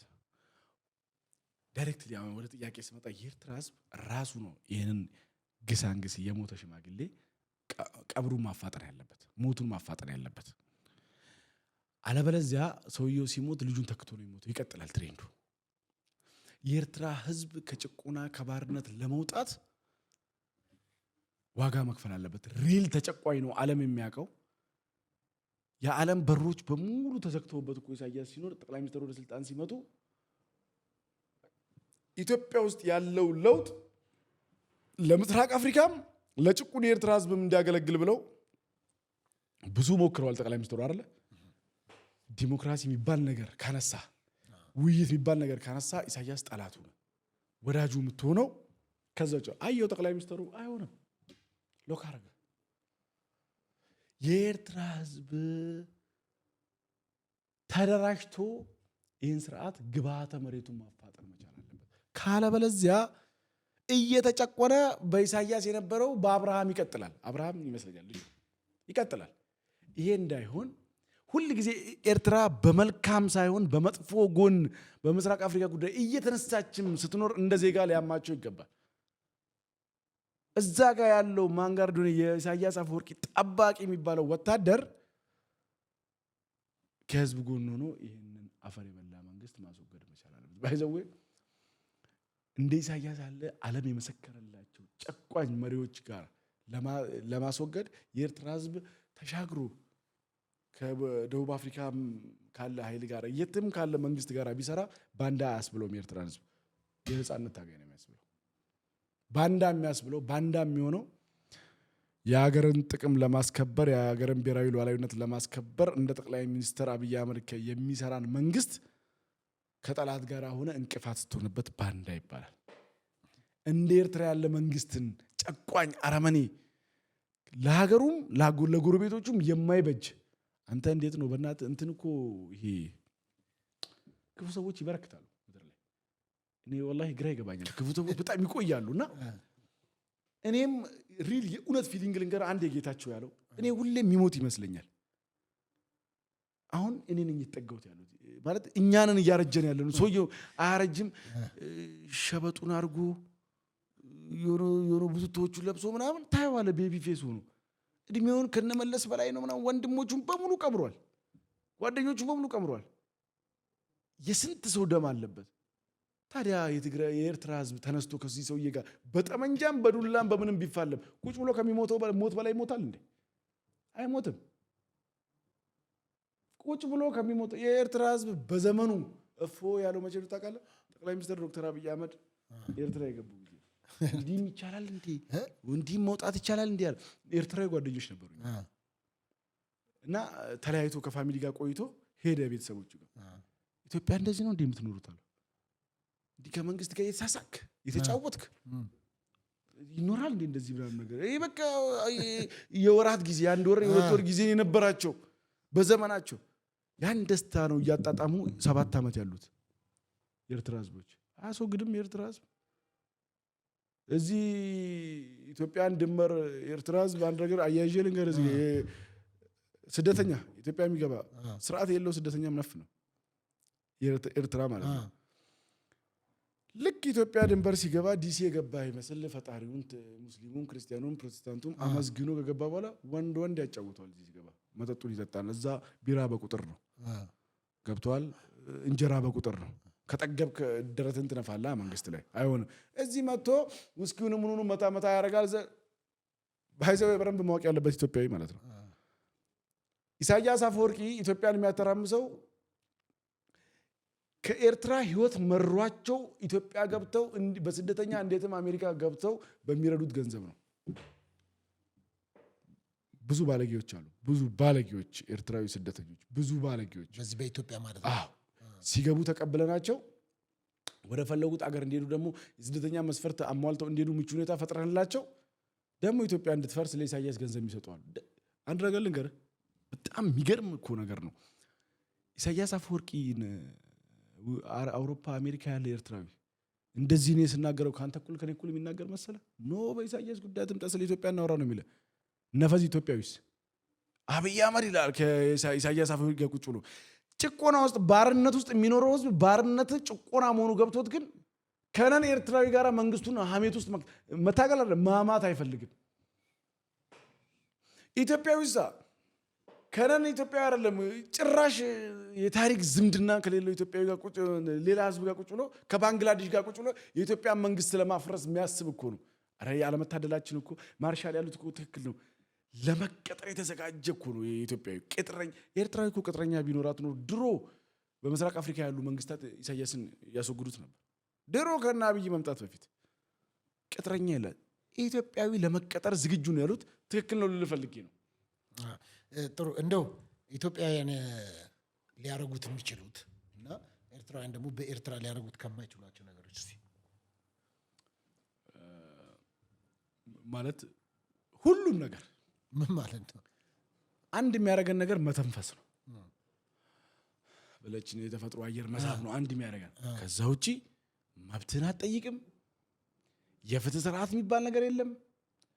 ለምሳሌ ኢትዮጵያዊ በተወካዮች መካከል ህግ ያወጣል። ኤርትራዊ ህግ ማውጣት አይችልም፣ ተወካይ የለው። ኢትዮጵያዊ አስፈጻሚ አለው፣ ኤርትራዊ አስፈጻሚ የለው። ኢትዮጵያዊ ሀሳቡን የሚገልጽበት ምክር ቤት አለው፣ ኤርትራዊ የለው። ኢትዮጵያዊ ሰርቶ ተፍ ተፍ ብሎ ላቡን ጠብ አድርጎ ቻይና፣ ዱባይ ምን ብሎ ሀብታም መሆን ይችላል፣ ኤርትራዊ አይችልም። ማን እናቱ ፈቅዶለት ማን አባቱ ፈቅዶለት ከሀገር ወጥቶ ሊነግድ አረገውም። ኢትዮጵያ ውስጥ የሃይማኖት ነፃነት አለ። ፓስተር አንተ ፕሮቴስታንት ነህ፣ በቃ ኢትዮጵያ ኤርትራ ብትሄድ ወይ ትሰልማለህ ወይ ኦርቶዶክስ ትሆናለህ። አማራጭ የለህም። በስቴት ደረጃ ባል ይደረግ ሃይማኖት ቀለል አድርገህ በቃ አንተ ብትሄድ እዛ አትሆንም። ኤርትራዊ መሆን አችልም ማለት ስደተኛ መሆን አችልም።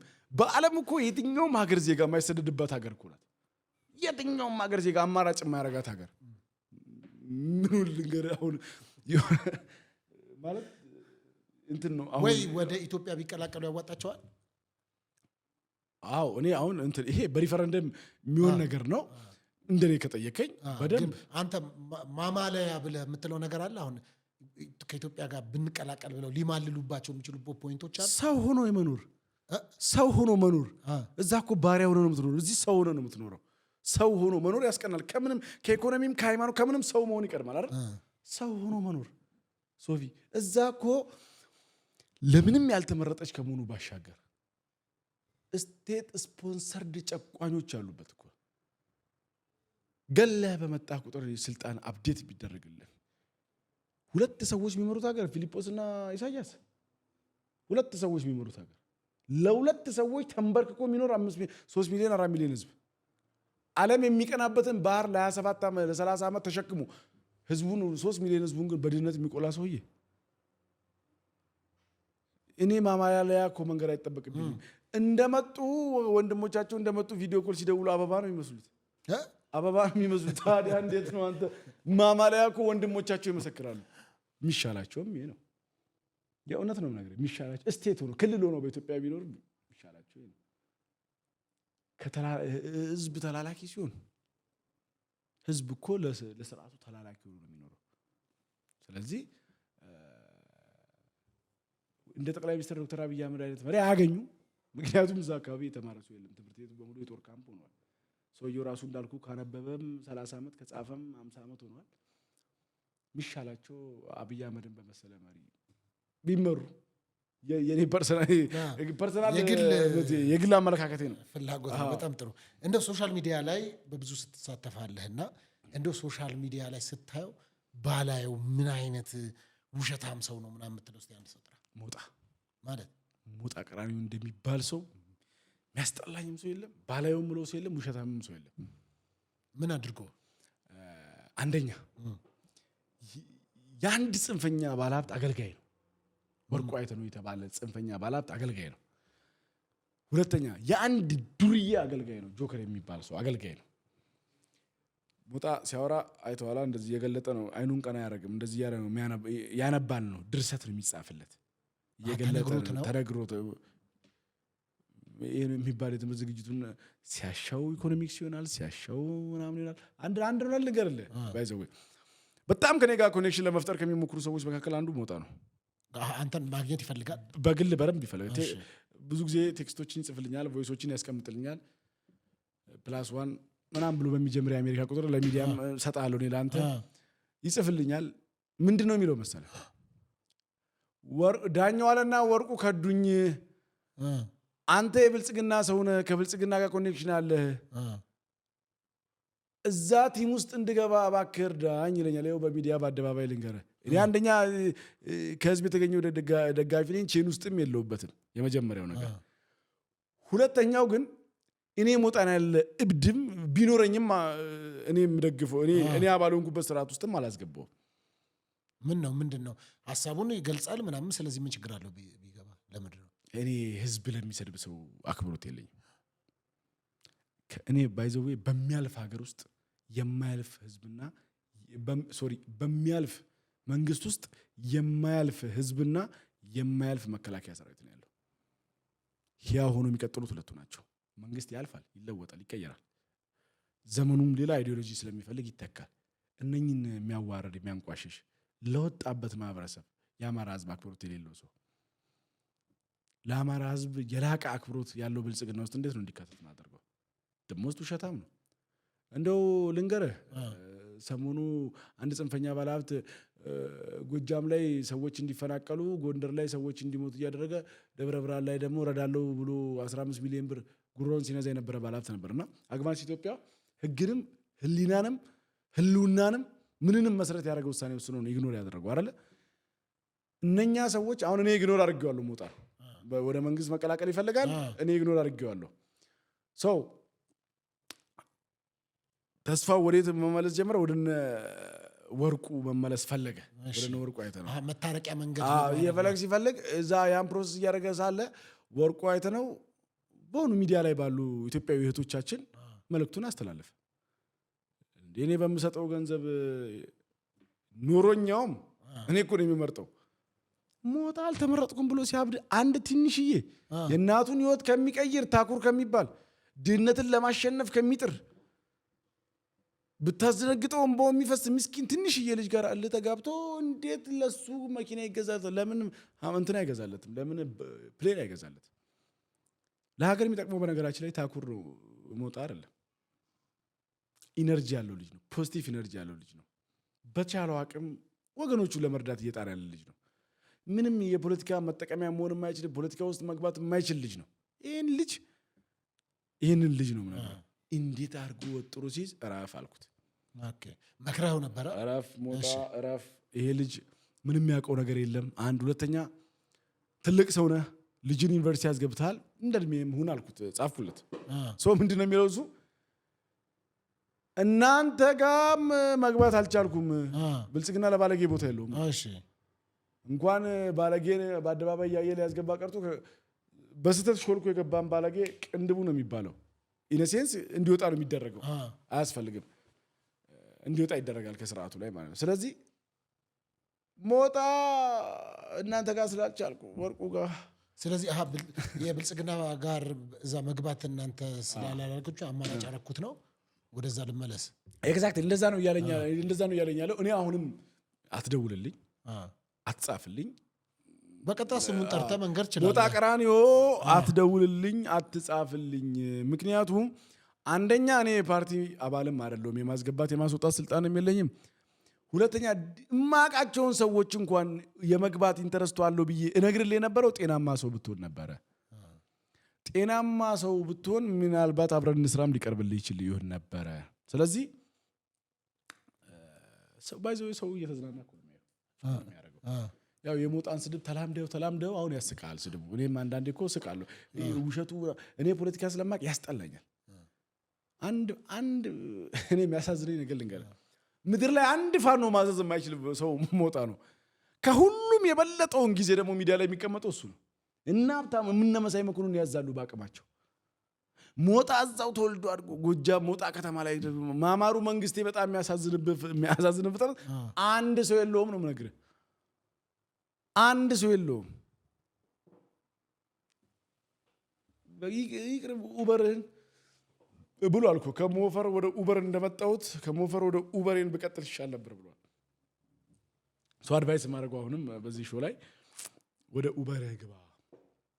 ኢትዮጵያ ውስጥ ፈን ለማድረግ ነው ወይ ደግሞ እቺ የፀጉር ስታይሉን አስተካክሎ እንደነፍልፍሉ ዋሻው እንዴ ላይ ቢገባ ፀጉሩን ምናምን ከነዚህ ዜዶ ጋራ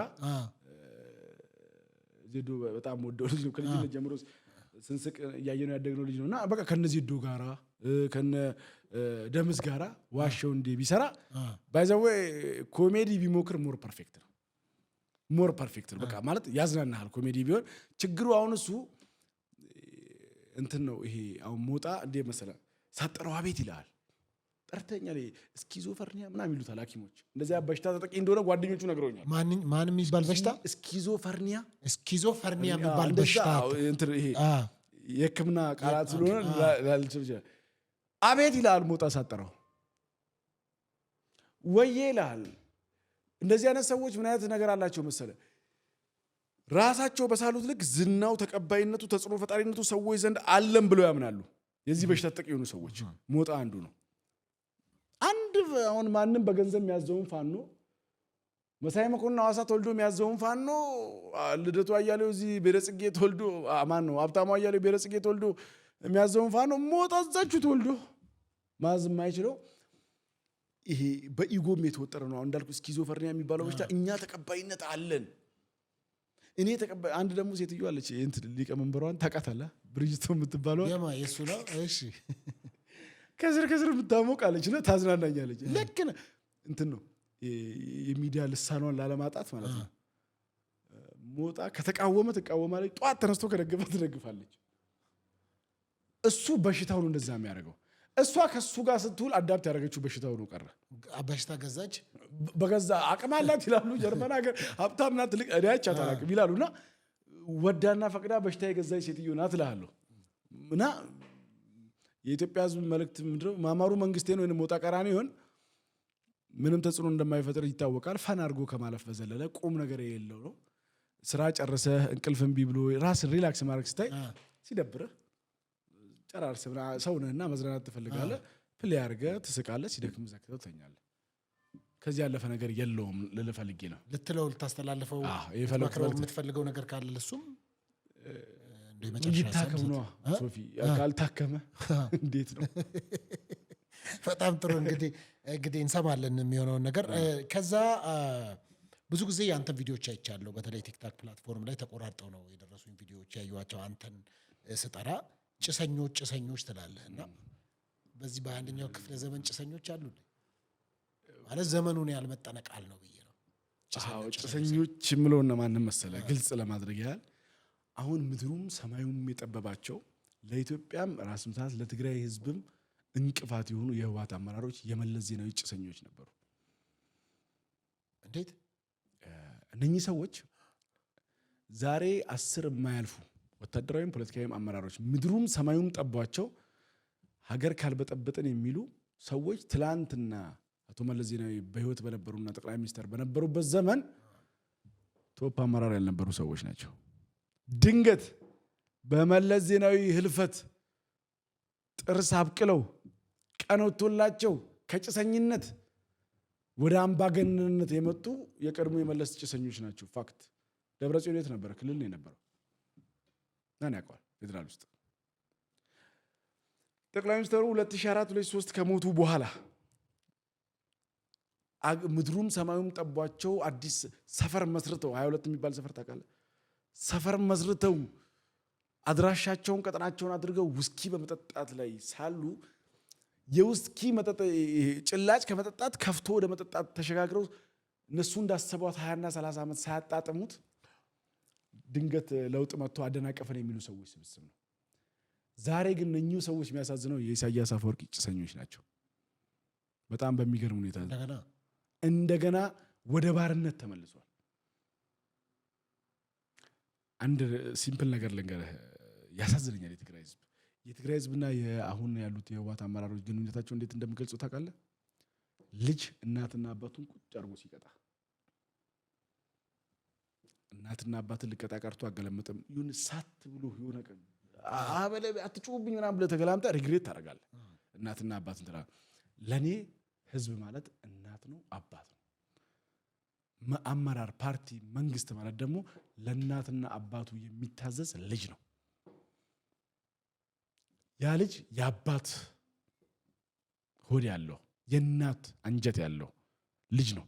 እነኚህ ሰዎች ግን የትግራይን ህዝብ ቁጭ ብሎ የሚመሸልጉ ናቸው። አባቱን የ50 ዓመት አባቱን የ40 ዓመት አባቱን የ15 ዓመት ልጅ ቁጭ ብሎ ሲገርፍ ማለት ነው።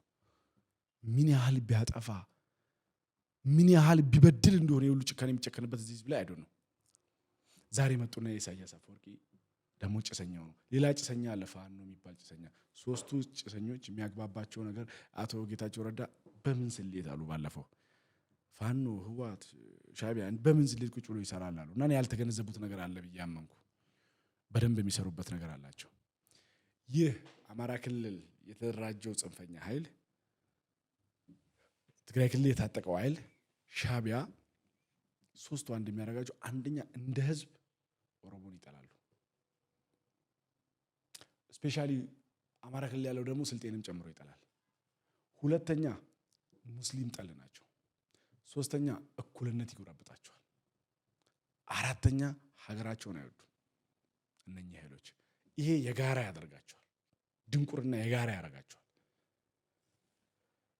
ኢሳያስ አፈወርቂ ዛሬ ቆንጆ ደንበኛ ተላላኪዎች አሉት። እነ ደብረጽዮን የግብፅ መንግስት የኢሳያስ ጌታው ደግሞ አልሲሲ ነው። አሰብ ጋር ጦርነት ቢነሳ አንድ ኮንቴነር መሳሪያ ልኮ አልሲሲ የሚያደርገው ነው ነገር እንኳን ወታደሮቹን አሰልፎ ሊዋጋለት ቀርቶ አንድ ኮንቴነር እንደው ለወዳጅነታችን ብሎ እንደው ግፉን ፈጣሪውንም ካልፈራ ልኮ ቆንጆ ቱታ አድርጎ ጦርነቱን አልጀዚራ ላይ ቢቢሲ ላይ ፕሌይ አድርጎ በቆሎ እየገመጠ ወተቱን እየጠጣ ነው የሚያየው። ምስራቅ አፍሪካ ቀጠና መታወስ ኢንተርናል ፖለቲካል ክራይሱን ያስተካክልበታል አልሲሲ። ይኸው አባይን የቀሙንን ኃይሎች እንደዚህ ያደረግንበት ይላቸዋል። ያን ያስተካክልበታል። ኢሳያስ አፈወርቂስ እቺን በዚህ ቴብል አንድ ነገር ልንገርህ። ኢሳያስ አፈወርቂ ህወሓት እና ፋኖ የሚባሉ ጥምረቶችን ልንገርህ። ፑል እኔ በጣም ወዳለሁ። ፑል ትጮታለህ? አዎ እኔ ፑል ወዳለሁ። እና ፑል ኳሶች አሉ የሚደረደሩ፣ ሜዳው አለ፣ ሁሉንም የምትመታበት ዋይት አለ ኳስ፣ ነጭ ኳስ አለ፣ ሁሉንም እስቲክ አለ። እስቲኩ እና እስቲኩን የያዘው ሰው ለኔ ኢሳያስ አፈወርቂ ነው። ከሁሉም ሄዶ የሚላተመው እስቲኩ እንዳዘዘው የሚሆነው ነጭ ፋኖና ደብረጽዮን ህወሓት ናቸው። እዛ ጋር የተደረደረው ህዝብ ኳስ የኢትዮጵያ ህዝብ ነው። እዛ ጋር ያለው ሜዳ ኢትዮጵያን አድርገው ሰላት። ኢሳያስ ይነሳል ከእንቅልፉ፣ እስቲክ ይዛል፣ ዋይትን ደብረጽዮንን ወደ ፈለገው አቅጣጫ ይመተዋል። አይ 4 ቁጥር ጋር ከምትመታኝ 5 ቁጥር ጋር ምታኝ አይለውም። ወደ ታዘዘበት ነው የሚሄደው። አላማው አንድ ነው። ከተሳካ ኢሳያስ ወደሚፈልገው ጉድጓድ ነው የሚገባው። ካልተሳካ ግን በየትኛውም ጉድጓድ እንዲገባ ነው የሚፈልገው። በዚህ ደረጃ ጭሰኞች ናቸው። በዚህ ደረጃ አዲስ ነገር መላመድ የከበዳቸው ናቸው። ቴክኖሎጂ መላመድ የከበዳቸው ናቸው።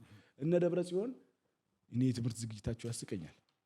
የት ተምረው እንደሆነ እኔ አይ ዶንት ኖ ሶፊ በረሃ ነበሩ፣ መጡ። አንድ ቀን ለትምህርት ቤት ገቡ ሲባል የማሰማቸው ሰዎች ዶክተር ሉክ ደብረጽዮን መሪ ነው አይደል? ፈትለወርቅ ቶታሊም የላትም። ደብረጽዮን ማለት ባይዘዌ ደብረጽዮንም ፈትለወርቅም አማኑኤል አሰፋም ሌሎችም በራሳቸው የፈጠሩት ሳይሆን የህወሓትን አይዲዮሎጂ ያ ስለሆነ ነው። የእርዳታ እህል ቀምቶ ጦርነት የሚያከናውን ኃይል ስለሆነ እነሱ እያስፈጸሙት ነው። የተለየ ነገር አይደለም የሚሰሩት። ፓርቲው ድርጅቱ እንደ ድርጅት ያለው አቋም ይሄ ነው። ሰው መግደል ነው፣ ሰው ማስራብ ነው፣ ፖለቲካ መስራት ነው። በዚህ ደግሞ የተካነውበት አንዱ ነገር ሚዲያ ማኔጅ ማድረግ ይችላል፣ ሚዲያ መያዝ ይችላል። እዚህ ጋር አንድ ነገር ልግለጽልህ። እነኚህ እንደ ፑል ኳስ ሲወረወሩ እንደ ዋይት ሲወረወሩ የሚሆኑ ጭሰኞች እነሱ ደግሞ በስራቸው ሌላ ጭሰኛ አላቸው። ኢትዮ ፎረም፣ ስታሊን ሉክ እነ ቴዲ ሪዮትን ታውቃቸዋለህ? ቴዲ ሪዮት ደንበኛ ተሳዳቢ ነው። ይልሽ ከአሮጊት ሴትዮ ከነገረኛ ሴትዮ ለኃላፊ አግዳሚው መልስ ከምትሰጥ ሴትዮ ጋር አድጓል። አልያም የዛችን ሴትዮ ካራክተር ይዟል። ፖለቲካ ሰርቶ ያቅም ፖለቲካ ያቅም። ቴዲ አንድ ኳሊቲ ያለው የሚወደውን ሰው ቶፕ ሌቭል ማድረስ ይችላል፣ የሚጠላውን ሰው ማዋረድ ይችላል። ወደ ሚዲያ ሲመጣ ቴዲ ሪዮት የህወሓት ቅጥረኛ ስለሆነ ማነስ አለ። ወደ ሚዲያ ሲመጣ ኢንትሮን አይተሃል? የህወሓት ሰዎችን ከጀግንነት ጋር ነው የሚያስተሳስረው። ብልጽግናን፣ አብይ አህመድን፣ አዳነች አቤቤን ከረሃብ ከጉስቁልና ጋር ነው የሚያያይዘው። ቁጭ ብሎ ለመነጋገር ዘግቷል። ዛሬ የሚታገለው የሚሰራው ለማስመዝገብ ለማጻፍ የሚሞክረው ታሪክ ህወሓትን ሲተች እውነት እንዳይመስልህ። ህወሓትን አይደለም የሚተቸው። ህወሓትን ነካነካ ያደርግና በህወሓት ጊዜ የነበረውን ጦርነት ብልጽግናና ስፔሻሊ አብይ አህመድ ፈጽሞት ያለፈ ለማስመሰል ያ ታሪክ ተጽፎ እንዲታለፍ ነው ጥረት የሚያደርገው።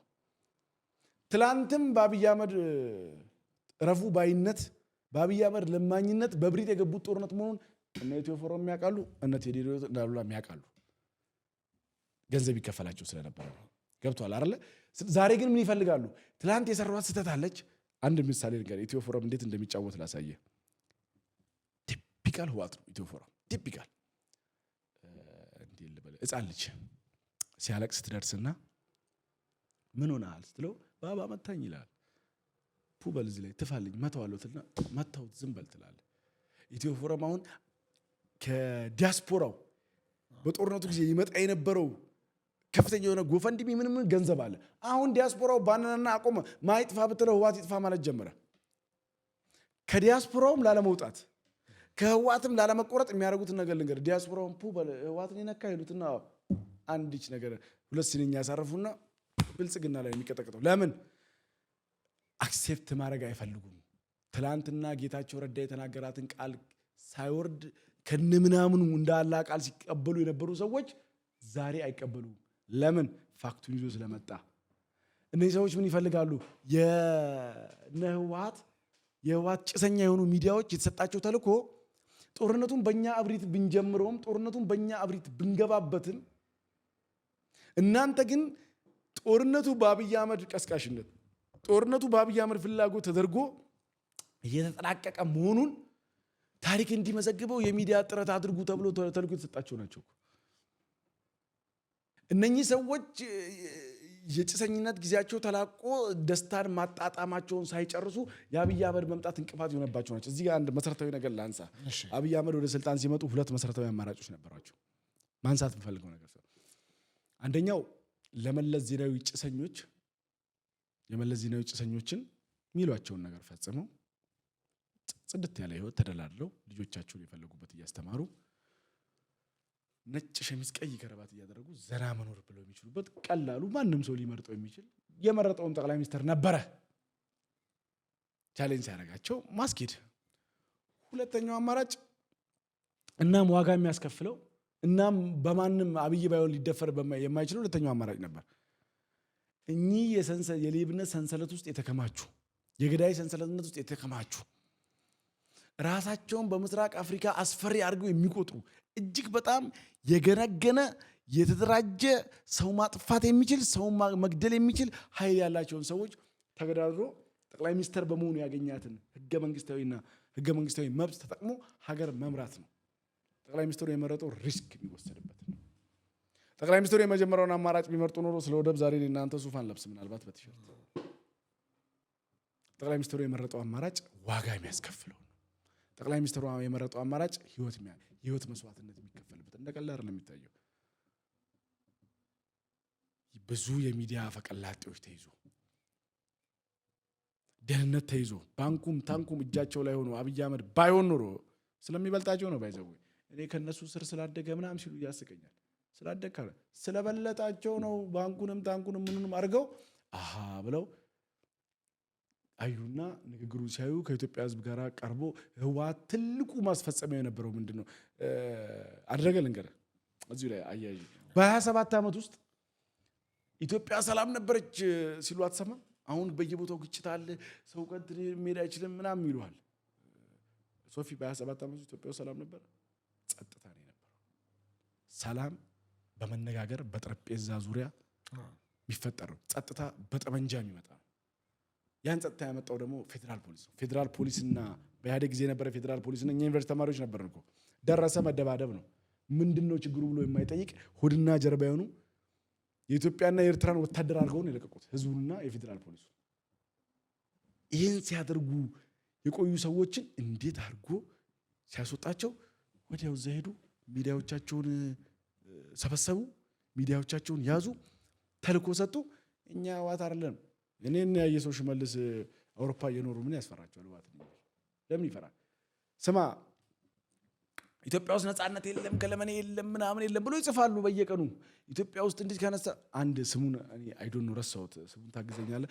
ቢጫ ከረባት አድርጎ ሙልጭ የሚያደርግ መንግስትን ኢትዮጵያ ውስጥ ቁጭ ብሎ አንድ ፓርቲ መሰለኝ ተቃዋሚ ፓርቲ እኔ ዝም ብዬ ሳየው የትችት አምሮቱን የተቃውሞ አምሮቱን የሐሜት አምሮቱን ነው የሚወጣው። በ27 ዓመት ያጣው ሙልጭ ጠቅላይ ሚኒስትሩ አይቀሩት ሙልጭ እንደዚህ በጎን ነው የሚቀመጠው። ስሙ ጠፍቶኝ ተለቅ ያለ ሰው ናቸውና አንተ ምለው ፖለቲከኛ ስለሆነ ነው እንደ እድሜው አንቱ የሚባል ነው ትልቅ ሰው ነው። ሳላከብረው ቀርቼ አይደል ግን ይሄ የመንግስትን የመቦጨቅ አምሮቱን የሚወጣ ሰው አለ። በየኤፍኤሞቹ ላይ የኢህአዴጉን እየተወጣ ያለ ሰው ያኔ እኮ የመንግስት የመምረጥ እንትንህን መንግስት የመረጥከው መንግስት እኮ ማማት አትችልም እኮ ዲያራሱ ብለህ ነው የምትለው። አሁን በአደባባይ እኔ እዚህ ጋር መንግስትን ያስከፋ መንግስትን ያስደስት ብዬ አይደለም ማወሩ ተብለታ እነ ስታሊን ይመጣሉ። አሁን ስታሊን ማለት ታቦት ለታቦት ከሚወርደው በላይ ለኢሳያስ የሚወርድ እኔ በጣም ያስቀኛል።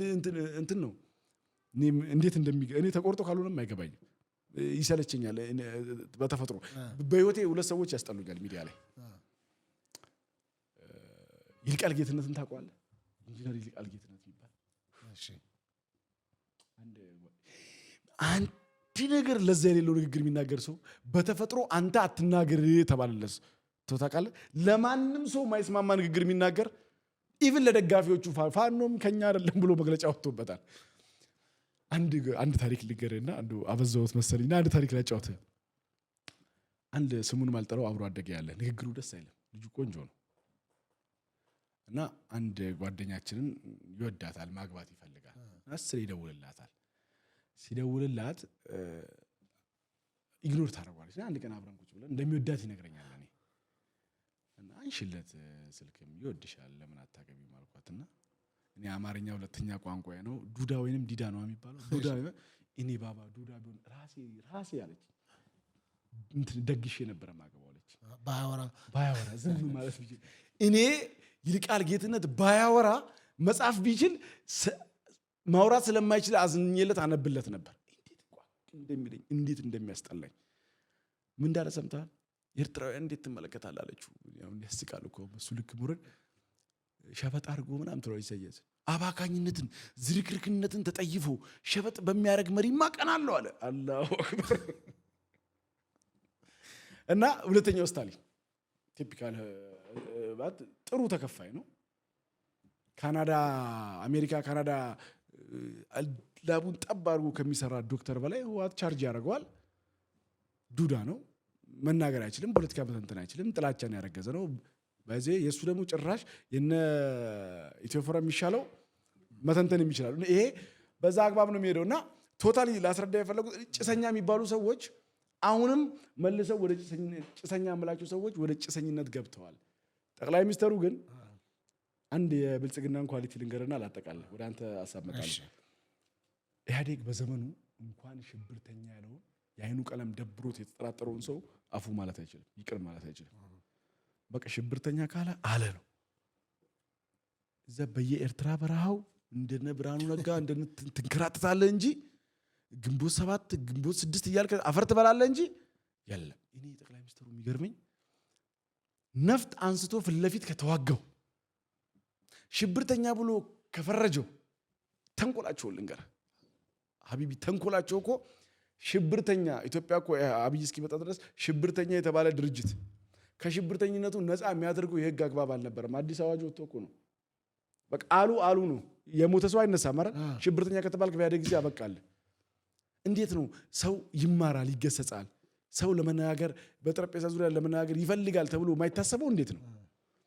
የህግ አልነበረም። አብይ አህመድ ግን ሽብርተኛ ያላቸውን ሰዎች ራሳቸው የቆለፉትን ህግ ከፍቶ ነው ከሽብርተኝነት አጽድቷቸው ሰላማዊ ሰው ሆኖ እንዲኖሩ ያደረገው ለማለት ፈልጌ ነው። ሶፊዬ በጣም ጥሩ። እንግዲህ ጥሩ ሀሳቦችን እያነሳን እየተወያየን ነው እንግዲህ እና አንዳንድ ነገሮችን እያወራን ነው። እንደው ከዛ የብልጽግና ደጋፊም ነኝ ስላልክ ወደ ብልጽግና ልምጣና እስቲ እንግዲህ የብልጽግናን እስቲ ማኒፌስቶች ንገረኝ እስቲ። ብልጽግና ትልቁ እኔ ከምኮራበት ከማኒፌስቶቹ መካከል ዋነኛው ምን መሰለህ? የብሔር ፖለቲካ ላይ አያጠነጥንም። እሺ እንዴት መሰለህ? ለምሳሌ ከብልጽግና መሪዎች አንዱ የብሔር ፖለቲካ የሚባል ነገር የለም። የሌለበት ምክንያት እንዴት ነው ካልከኝ፣ በኢህአዴግ ጊዜ ኢህአዴግ የሚባለው አዲስ አበባ ስመጣ የሚያገለግል ስም ነው። ፌደራል ስመጣ ደቡብ ስትሄድ ደህዴን ይባል ነበር፣ አማራ ስትሄድ ብአዴን ይባላል። ዛሬ ግን በአማራ ክልል የብልጽግና ፓርቲ ቅርንጫፍ ጽሕፈት ቤት ነው። በሴንትራል ኢትዮጵያ በሴምስትሮ በሁሉም ክልሎች በኦሮሚያ ደሴምስትሩ። ስለዚህ አንድ ወጥ የሆነ ብልጽግና ነው ያለው። ሁለተኛ ብልጽግና አንዱ አቃፊነቱ ነው ከመርሆቹ መካከል። ለምሳሌ ከመርሆቹ መካከል አንዱ አቃፊነቱ ነው ስንል እኩልነቱ፣ ህዝቦችን በእኩልነት ያለ ኢህአዴግ ለኢትዮጵያዊነት ሪኮግኒሽን በቁ የሚላቸው ህዝቦች 4 ክልል ላይ የሚገኙ ህዝቦችን ነበር ኢትዮጵያዊ ናቸው ብሎ ላይሰንስ የሰጣቸው። ሀገር ካልመራህ ኢትዮጵያዊ አይደለም። ሀገር የመምራት ላይ አልነበረ። ይሄ የሆነው በአንድ ምክንያት ነው። ስትራቴጂካሊ ሙስሊም ጠል ነው ኢህአዴግ። ኢስላሚክ ኤሪያዎችን አጋር ብሎ ከኢትዮጵያ የፖለቲካ አውድ ውጭ ያደረጋቸው። አጋር በወቅቱ የነበሩ 5ቱ 90% ኢስላሚክ ኤሪያዎች ናቸው። አፋር፣ ሶማሌ፣ 50+1 ቤንሻንጉል፣ ሀረሪ ኤክሰፕት ጋምቤላ። እነኚህ ሙስሊሞች አርብቶ አደር የሚል ስያሜ ሰጡ። በአመቱ 8 ወር የትም ታረባለህ፣ ታርሳለህ፣ የትም እንትን ግመሎችን ታበላለህ፣ ተበተን ብሎ በተናቸው። እነኚህ ሰዎች ማህበራዊ ዩኒቲ ከሌለ ኢኮኖሚክ ጥያቄ አይኖርም። ኢኮኖሚ ስትራግል አታደርግም። ኢኮኖሚክ ስትሬንግዝም አይኖርም። ሰው እነኚህን አገር አልባ የነበሩ በእስልምናቸው ማለት ስጋት አድርጎ የሚቆጥሩ አንዱ ኢህአዴግ እስልምና ነው። የመጀመሪያውም ተቃውሞ እንደ ስጋቱም የደረሰበት ከሙስሊሙ ማህበረሰብ ታስታውስ ከሆነ 2003 ድምጻችን ይሰማ የመጀመሪያው ተቃውሞ ለተቃውሞ የወጣን ሰው በጥይት ሲያርከፈክፍ የነበረ ስርዓት ያ ሰው ምንድነው ያንን ስርዓት የቀየረ ብልጽግና ገብቷል። እኩልነትን መሰረት ያደርጋል። ሌላው ብልጽግና በማኒፌስቶ ኢኮኖሚያችንን በግብርና ብቻ አስረን የምናስቀምጠው አይደለም። ቴክኖሎጂን መጠቀም እንዳለብን ይገልጻል። ብልጽግና ከማኒፌስቶም ደግሞ ውጪ ከሰራቸው በጣም ከሚያጅቡኝ ህጎች መካከል ፎሬን ዲፕሎማቲክ ሪሌሽናችንን የሚመለከተውን አዋጅ የቀየረበት መንገድ ከጎረቤቶቻችን ጋር ኢህአዴግ በሰላምና በጠመንጃ ዙሪያ እንጂ በኢኮኖሚ ጉዳይ ግንኙነት የለንም ብሎ ይዘጋ ነው። ያኔ እኔ ኤርሚያስ ለገሰ ዴታ በነበረው ጊዜ ቅሬታ ያቀርቡ ይታገሉ ነበር አስታውሳለሁ። ቪዲዮዎች ላይ ያለው ኖሬ ሳይሆን ነበርኩ በዛ ሰዓት የማየት ዕድሉ ምናምን ኖሮኝ አይደለም። ሶ ማኒፌስቶ በሙሉ እሺ የብልጽግና ፓርቲ መርሆች አሉት ወደ 6 አካባቢ ታስታውሳቸዋለህ? ታውቃቸዋለህ? ኦፍ ኮርስ ምን ምንድን ናቸው? 1 2 3 እንድልል ነው? አይ በደረጃውን ባትልም ካወካቸው ምታውቃቸው። አሁን አታስታውሳቸው ግን ለመሰለ አሁን አንዳንዶች ቢያነሱ የብልጽግና ፓርቲ ደጋፊ እስከሆንክ ድረስ መርሆቹን ማኒፌስቶዎችን የማወቅ ግዴታ አለ። የደገፍከው ያለው ፓርቲ ምን እየሰራ ነው የሚለውን እኩልነት፣ ፍትሃዊነት፣ ጠቃሚነት ምናምን አርሉ እነሱ ምንድን ናቸው ነው መርሆቹ ናቸው። አሁን ያነሳውልህ ነው እኮ እነሱ እኔ ጠየቅኩ። ግን እሱንም ቅድም ማኒፌስቶ ነው ማኒፌስቶ የሚይዛት ፕሮግራሙ እኮ ነው እኮ አይደለም። ፕሮግራም ብቻ ሳይሆን እንደ ማኒፌስቶ ብልጽግና ፓርቲ የሚጠቀምባቸው ንግግሮች አሉ። ሞቶቹ ናቸው እነሱ እኮ ምንድነው ማኒፌስቶ ሞቶው ነው። አሁን ለምሳሌ ማኒፌስቶ ማለት ፓርቲው የሚመራበት እኮ ገባኝ። ከነዛ መካከል ለምሳሌ ምንድነው የሚለው ማኒፌስቶ ላይ አንደኛው የመጀመሪያው እኮ ሙሉን ስታነበው ኦልሞስት ወደ 22 ገጾች አካባቢ ያሉት አይደለም ሲያወራ እኩልነትን ለምሳሌ ከማኒፌስቶቹ መካከል አንዱ በኢትዮጵያ ውስጥ መርህ ነው። መርሆቹ የሚወጡት ከማኒፌስቶ ውስጥ ነው። ከማኒፌስቶቹ አንዱ መርሆቹን ነው የጠየኩትና የፈለግኩት። መርሆቹ ለምሳሌ 6 ናቸው አልኩ። ፍንጭ ሰጠው። ለምሳሌ ቆይ ስማኛ ነኝ አንዴ። ማኒፌስቶ ማለት የአንድ ፓርቲ ፕሮግራሙ ነው። ማኒፌስቶ ማለት እዛ ፕሮግራም ውስጥ መርሆች ይኖራሉ እኮ። መርሆቹ ለምሳሌ ፍትሃዊነት፣ እኩልነት፣ የጋራ ተጠቃሚነት፣ ብሔራዊ መግባባት፣ ብሔራዊ አንድነት የምትፈጥራቸው ነገሮች መርሆቹ ናቸው። ይሄ ማኒፌስቶ ይሄ መርህ ፕሪንሲፓሊ ብልጽግና ላይ የሚፈጥረው ምን አለ? ብልጽግና ረን የሚያደርግበት የሚያስኬድበት አንዱ ለምሳሌ ከማኒፌስቶ ውስጥ ኢትዮጵያ ግብርና መር ኢኮኖሚን ትከተላለች። አንዱ ከማኒፌስቶ እነሱ ናቸው። ግን እኔ አሁን እንደ ሞቶ ለምሳሌ ቀጥታ እኔ ጠየቅኩህ ለምሳሌ እሺ በቃ ላንሳን አርማውን ንገረኝ እስቲ። የብልጽግና ፓርቲ አምፖል ምን አይነት ከለሮች አሉት እስቲ? ላይት ያለው አምፖል እኮ ላይት ያለው አምፖል ምን አይነት የፓርቲው ቀጥታ ሰማያዊ ያለው፣ እሺ ነጭ ያለው፣ እሺ አላስተውስም። ኦኬ ምን አለው? እሺ ላይ አርማው ላይ አምፖል ብቻ ነው። የእጅ እንደዚህ ምልክት የሆነ ምልክት አለው። ምን አይነት ምልክት? አይ ዶንት ኖ ምልክት አለው እኮ አይደለም እኮ ለመሰለህ የምትደግፈውን ፓርቲ አሁን እንደ ፓርቲ የምትደግፈውን ፓርቲ ምን አይነት ነው? ፓርቲው ምንድን ነው እኮ ብትሆንም አባል እኔ ፓርቲውን አምፖል መሆኑን ካወቅኩኝ እኔ ይሄ ነው የሶፊ ፓርቲ መሆኑን ካወቅኩኝ አይደለም እንዴ? ምን አይነት መደቦች አሉት? በምን ቀለሞች የተዋቀረ ነው? ምንድን ነው ብልጽግና ኖ ነገ መሪ ሆኜ ልመጣ እችላለሁ ብለሃል እኮ። የብልጽግና አይደለም ስትደግፍ፣ ለምሳሌ የሆነ አርማ ያንተ የንግድ ድርጅት ያንተን ራዕይ እኮ ይናገራል። ዝም ብሎ አይደለም ስዕል የምትስለው። ይሄ ከለር ቢሆን ያምራል፣ የከለር ቢሆን እንደዚህ ነው እንጂ ለምሳሌ ነጭ ከለር አለው ብለሃል ብልጽግና ፓርቲ። ነጭ ከለሩ ምንድን ነው የሚገልጸው ብዬ ብጠይቅ ምንድን ነው የምትለኝ? ማንበብ አለብኝ። አዎ ስለዚህ ማወቅ አለብህ ማለት ነው። ስለዚህ የምትደግፈውን ፓርቲ ነሰርሊ አሁን ሶፊ የለብኝም ምናምን እያልኩ አይደለም። ነሰርሊ ፕሮግራሞቹን ነግሬያለሁ። መርሆቹ ከ6 በላይ ናቸው ነግሬያለሁ። አሁን አንተ ከ6 በላይ አይደሉም፣ 6 ናቸው መርሆቹ። ዋነኛ መርሆቹ ከ6 በላይ ናቸው አይደለም። መርሆቹ የተጻፉትን ነው የምነግርህ። ከኔ ቀረብ ስለምትል ልታቅ ትችላለህ። ግን እኔ ነጋዴም ነኝ፣ ገባህ አይደለ? እኔ ትኩረት የማደርገውን ነገር ልንገርህ። እሺ ሆነስትሊ ስፒኪንግ ልክ ነህ፣ ማወቅ አለብኝ። ትኩረት የማደርግባቸው ነገሮች ልንገርህ። ለምን መሰለህ? አንድ ሰው የመጽሐፍ ቅዱስ ሰባኪ ነኝ ካለ፣ አንድ ሰው የመጽሐፍ ቅዱስ ሰባኪ ነኝ መጽሐፍ ቅዱስን እሰብካለሁ ካለ የሚመራበትን መጽሐፍ ቅዱስ ማወቅ አለበት፣ መማር አለበት፣ ማጥናት አለበት። እንዲሁም ቁርአኑን እኔ ነኝ ሰባኪ ቁርአን ካለ ስለ ቁርአኑ ማወቅ አለበት። አሁን አንተ የብልጽግና ደጋፊ ነኝ ብልጽግናን ብለህ የምታብራራባቸው ነገሮች በጣም ደስ የሚያሰኝ ከአንድ ወጣት ከአንድ ኢትዮጵያዊ ወጣት የሚነገሩ ነገሮችን እየተናገርክ ነው። ነገር ግን ከየት አመጣኸው ብዬ ብጠይቅህ የብልጽግና ማኒፌስቶን ማጣቆ ብልጽግና ለመጀመሪያ ጊዜ የት ነው ጉባኤ ያደረገው? የት ነው? ለምስቲ ንገረኝ። ለምሳሌ አዳማ የመጀመሪያ ብልጽግና ጠቅላይ ሚኒስትር የተሾመው እየጠየኩ ያለሁት ብልጽግና ለመጀመሪያ ጊዜ ብልጽግና ሆኖ የት ነው? አዳማ። እርግጠኛ በእርግጠኛ የመጨረሻው ሐዋሳ የነበረው የኢህአዴግ ነው። ከዛ በኋላ አዳማ የመጀመሪያ ብልጽግና ስብሰባ የነበረው አደም ፋራ ምክትል ፕሬዚዳንት የሆነበት ደመቀ አዳማ መቼ ዓመተ ምህረት ነበረ? ኢምፓክት ዓመተ ምህረቱን ልረሳ እችላለሁ፣ ግን አዳማ መሆኑን በደንብ አውቃለሁ። በቃ ጥሩ አዳማ የሚለውንም እናያለን በደንብ ግን ትልቁ ቁም ነገር አየህ፣ የምትደግፈውን ነገር ለምን እንደደገፍከው በምን እንደተደገፈ ምኑን መርሆችን እንኳን አንብበህ ሶፊ ውሃ ልደፋት ሞክራ ለምን እንደዛ ትክክለኛ ነገር ነው የምናገረው። እንደዛ እኮ እያደረክ ነው። ቆይ ልንገርህ፣ ኦፕንሊ ልንገርህ፣ እኔ የብልጽግና ፓርቲን የምርጫ ምልክት አምፖል ነው አልኩ። አንተ ደግሞ አምፖሉ ከለሩ ምንድን ነው? የምርጫ ምልክት አላልኩም። ማነው? የፓርቲው ምልክት ነው። ሶሪ የፓርቲ ለማለት ፈልጌ ነው። ይሄ ከለር ምን ሪፕሬዘንት ያደርጋል? ይሄ ከለር ምን ሪፕሬዘንት ያደርጋል አልከኝ። ኦፍኮርስ ባውቀው ጥሩ ነው። ከኔ የፖለቲካ ግንዛቤ ጋር ግን ከፍም ዝቅ የሚያደርግ ነገር አይደለም። ባውቀው ጥሩ ነው። ቆይ ልጨርስ። ባውቀው ጥሩ ነው። ሁለተኛ የብልጽግና ፓርቲ መርሆች አሉት፣ ማኒፌስቶ አሉ። መርሆቹ ከማኒፌስቶቹ የሚቀዱ ናቸው፣ የሚወጡ ናቸው።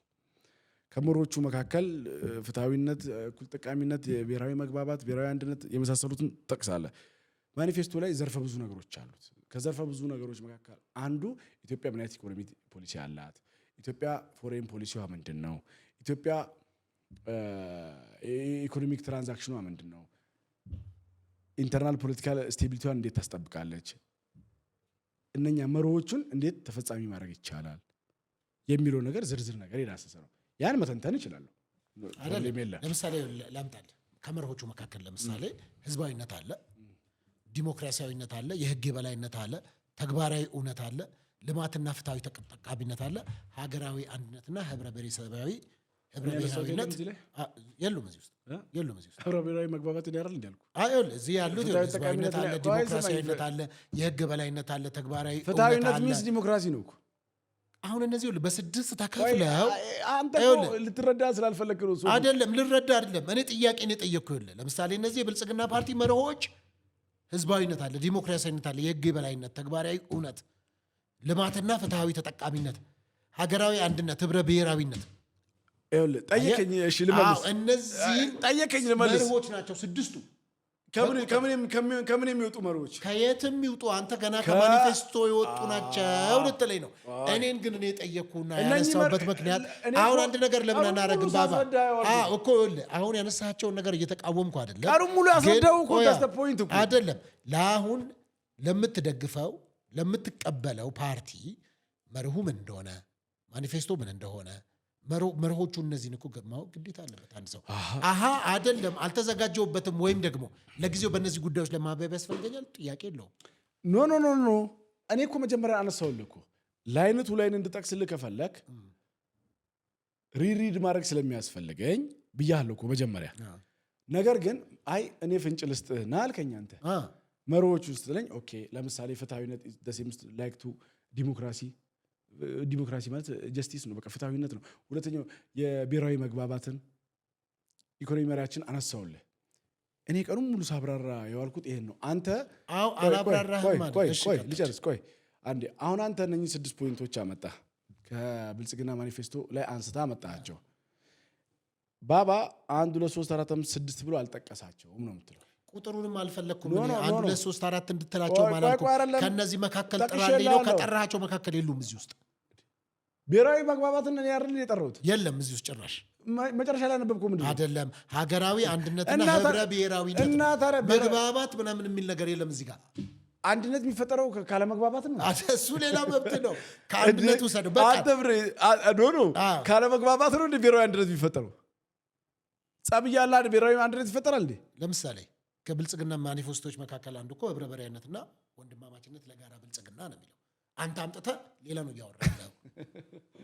በትክክል የተቀመጠው አይደለም። ትክክለኛ ልክ እንደ ማኒፌስቶ እንደ ሞቶ ሆኖ የሚነገረው ህብረ ብሔራዊ ወንድማማችነት ለጋራ ብልጽግና የሚል መነሾች ናቸው ያላቸው። ኤኒዌይስ እኔ ያነሳሁበት በዛ ነው። ዞሮ ዞሮ ማንኛውም መንግስትን የሚደግፍ ወይም ደግሞ ይሄን የብልጽግናን ፓርቲ የሚደግፍ ማንን ምን እንደሚደግፍ ግዴታ ማብራራት አለበት ነው። አንተ የተናገርካቸው እስካሁን ከአንድ እስከ መጨረሻው ድረስ የመጣንባቸው ሀሳቦች በጣም የሚያስደስቱ ማንም አንድ ኢትዮጵያዊ ወጣት ሊገባው ሊረዳው የሚገባ ነው የሚል ነው። ከዛ በተረፈ ደግሞ ሌላ አንተ ላይ የሚነሱ ነገሮች አሉ። ተለጣፊ ነው የሚል ነገር ይነሳብሃልና አንተ የራስህ ማንነት የለብህም ወይ? ለምሳሌ ብሔር ተለጣፊ ነው ገብቷል። አብዛኛው ጊዜ ስትናገር ከኦሮሞ ጋር በተያያዘ ነው። ኦሮሞ ጠሎች ናቸው ትላለህ ሌሎችን። አንተ ከሌሎቹ በምን የተለየ ነው? አንተ የኦሮሞ ወዳጅ የሆንክበት ምክንያት ምን የተለየ ነገር አለ? ሌሎችን የኦሮሞ ጠላት ስለቀደም ስትናገር ነበረ። ለምሳሌ አንዳንዶች በጽንፍ የሚያነሱ ሰዎችን የኦሮሞ ጠሎች ናቸው፣ የሙስሊም ጠሎች ናቸው ብለህ ታነሳል። አንተ ለምሳሌ ስልጤ ነኝ ብለሃል። በስልጤነት አንተ በምን የተለየ ነው? አንተ የኦሮሞ ወዳጅ የምትሆንበት መስፈርት ነው?